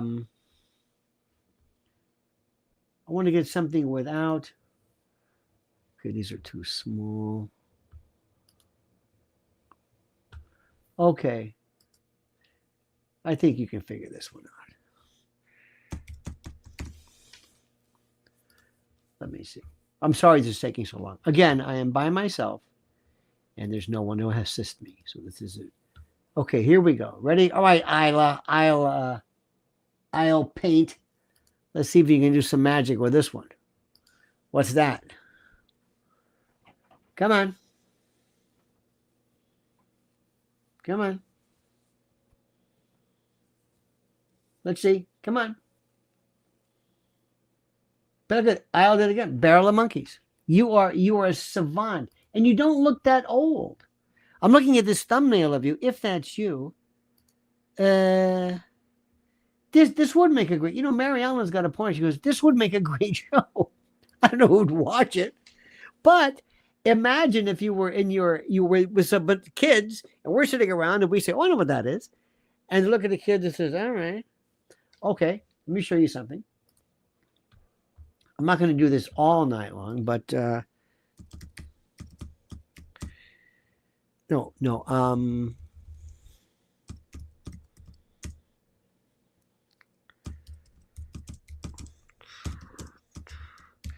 Trying to remember this.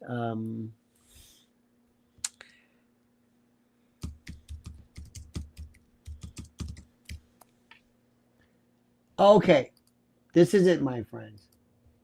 This is the one that separates the men from the boys. This is it. Here we go. Okay, bring in your grandkids and say, I'll give you $50, kid, if you tell me what this is. What's that?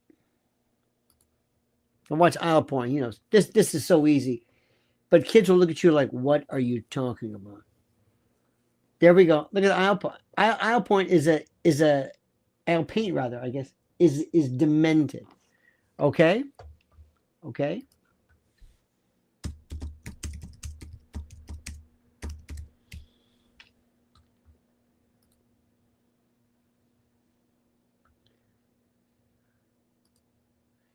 If I showed you, oh, here we go.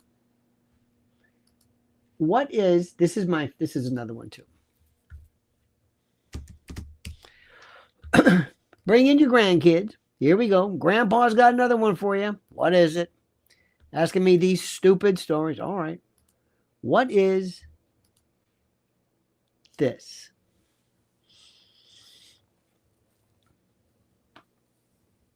Let's see. I will be right there.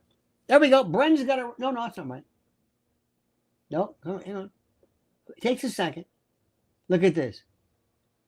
Well, wrong. You're a little bit wrong. I hate to burst your bubble. Isle says door key and ignition key. Well, it's not.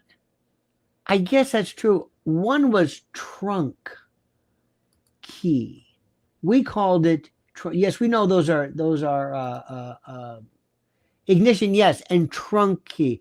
I believe that's true. You know what? You got me going on that one. I got to be honest. The trunk key, the bottom is definitely the trunk. But I think you can open. Can you open the door with a trunk key? I know those are blanks. By the way, this is the best one. Jonathan says key blanks. Yes, but I meant by virtue of that oval. Okay, we're doing great. I'm not done yet. Here's one for you. Ladies and gentlemen, let's see how good you are with this. We had this at our school, and we had a friend of ours who was most good at this, and it may not look like much to you, but I was surprised at how talented one of my classmates was regarding this particular endeavor. Okay, you ready? What is this? Come on.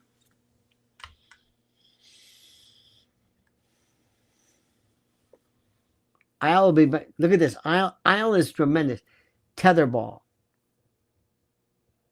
Tetherball was something that, do you remember this?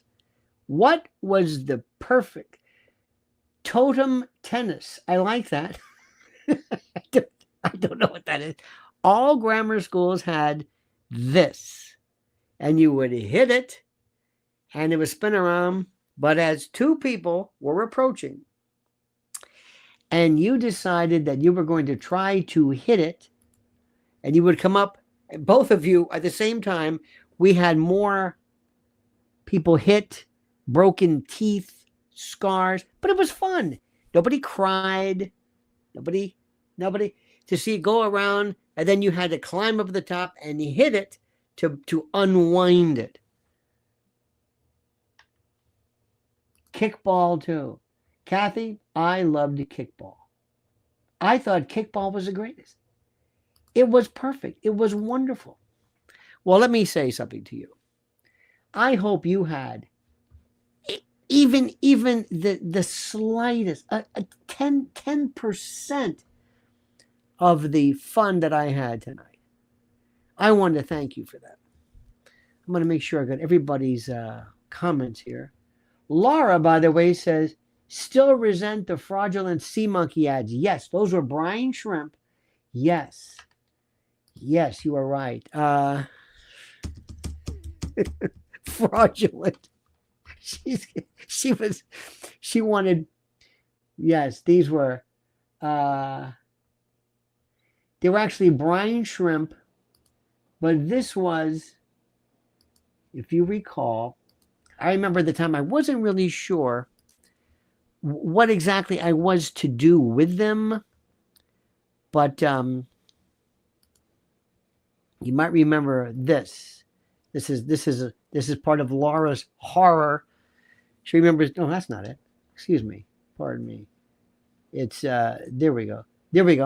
That's for Laura. Sea monkeys, the world's only instant pets. They were brine shrimp, I believe. I believe they were. And I could never understand what is the purpose.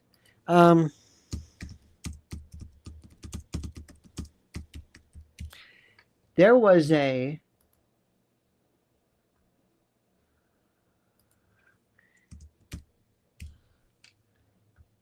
let me see. There was a oh, here we go. This is the one that I saw as a kid, and it would inspire me.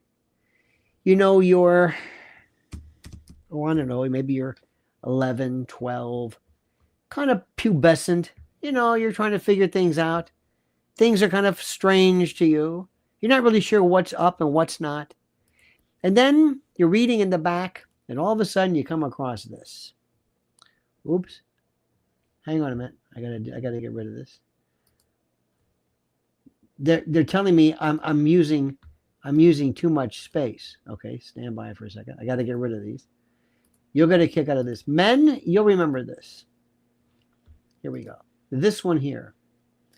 This is the one that made you say, wait a minute. There we go. Remember this? I thought to myself, could this really be true? Look at this. Joe says, remembering the toys explains why I'm like this. Absolutely. Sparky got him right. Barrel of monkeys, high beams. You nailed it. Johnny Mass says, your show's about movies, music in the 70s, add to make my retirement enjoyable. I thank you, sir. Thank you for that. This one really had me going. I was fascinated by this. I'm thinking, could it be? And you knew it worked. Because you could see his eyes. You see him, he needs, first of all, the woman, I think she's already in a lingerie. Maybe it's me. I'm not sure. Can't really tell. But that was it. But they're this.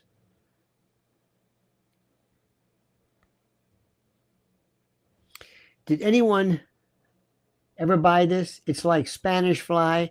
No, I think there was something called cascara sagrada, which is, I think that's more of like, there was called a urethral irritant, if I recall. I think we've done enough. 2 hours and 19 minutes, ladies and gentlemen. Did you not have fun tonight? Wasn't it wonderful just getting away from this? Laura and Sparky and Joe V, Johnny Mazda Spaz, Cut Up Chatter, Delilah Vila. I'm going to do this again. I swear to God, I'm just going to have all my pictures. I didn't plan on this. I wanted to be very, very serious. Yolanda Torres, thank you. Sparky, you were extremely proficient tonight and prolific, and I thank you for that. Brad Rung, Steve Dreamkiller, back from his medical. C3D now. Brad Rung, thank you. Let me see who else is. Who else about? James Britton, Dee, thank you. And Carolina Guy, thank you as well. There's something about this. This is so much fun. You will remember this more than anything else.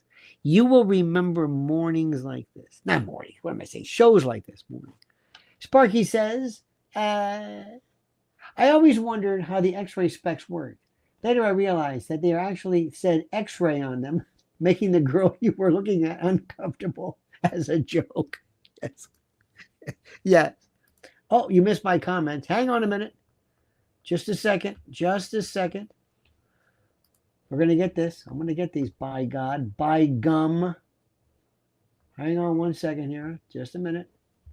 He said, oh, think of Etch-a-Sketch, and you missed my comment. Another one. My God, I should be. I'm sorry. I'm so sorry. Monopoly game on the floor. Who's losing? On the floor. The wonderful. It was so much fun being where you were like face to face on the floor. Hang on. You were so right about that. Playing Old Maid and Chutes and Ladders, Hi-Ho Cheerio. These board games where you just, it was a wonderful time. Maybe I'm just romanticizing. Maybe they really weren't that great. I think they were.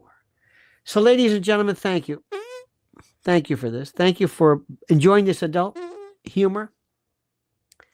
Taking time out away. We shared something. We really did. We were part of some incredibly important event, and it was so wonderful. And I never thought it would go anywhere tonight. I thought, okay, we'll talk about something. But we're going to do this, I promise you, more and more and more. It means so much that you enjoyed it. I think you did, because I thoroughly, thoroughly loved it. Sparky says, many of us don't use X-ray specs. Many of us don't need X-ray specs to make girls feel uncomfortable. And by the way, not that I want to suggest this, but you should have one of these. If ever you do, if ever you're on anybody else's show or you do live comments, just put a comment. You missed my comments. Because it makes you want to slam on the brakes and say, oh shit, I gotta, just a minute. I'm sorry, we're talking to Vice President J.D. Vance. Hang on, J.D., I missed the comments. Very funny. Not that you would do this, but just think about this. All right, dear friends, please do me a favor. Follow Mrs. L at Lionel, at Lynn's Warriors. Don't forget our other station, our other one, Lionel Legal. I'm a little tired. 2.5 hours. 2.5 hours. Take that, Ben Shapiro. I can't even think now. My head's going crazy. Anyway, yes, blackhead remover. And you know it works. You know, you're killing me with this. You're killing me. Anyway, thank you. We will talk tomorrow. I will never forget this night. It was I think I'll tell you, this is, I think, in the years, this is my favorite night. I really do. Because it was just plain old fun. And there's nothing wrong with having fun. Because life is too short, my friend, to be always walking around with the Sturm und Drang and all that stuff. In any event, have a great night. Thanks for watching. See you tomorrow. And don't forget, until then, as we always say, as we always end, the monkey's dead. Show's over. Sue ya.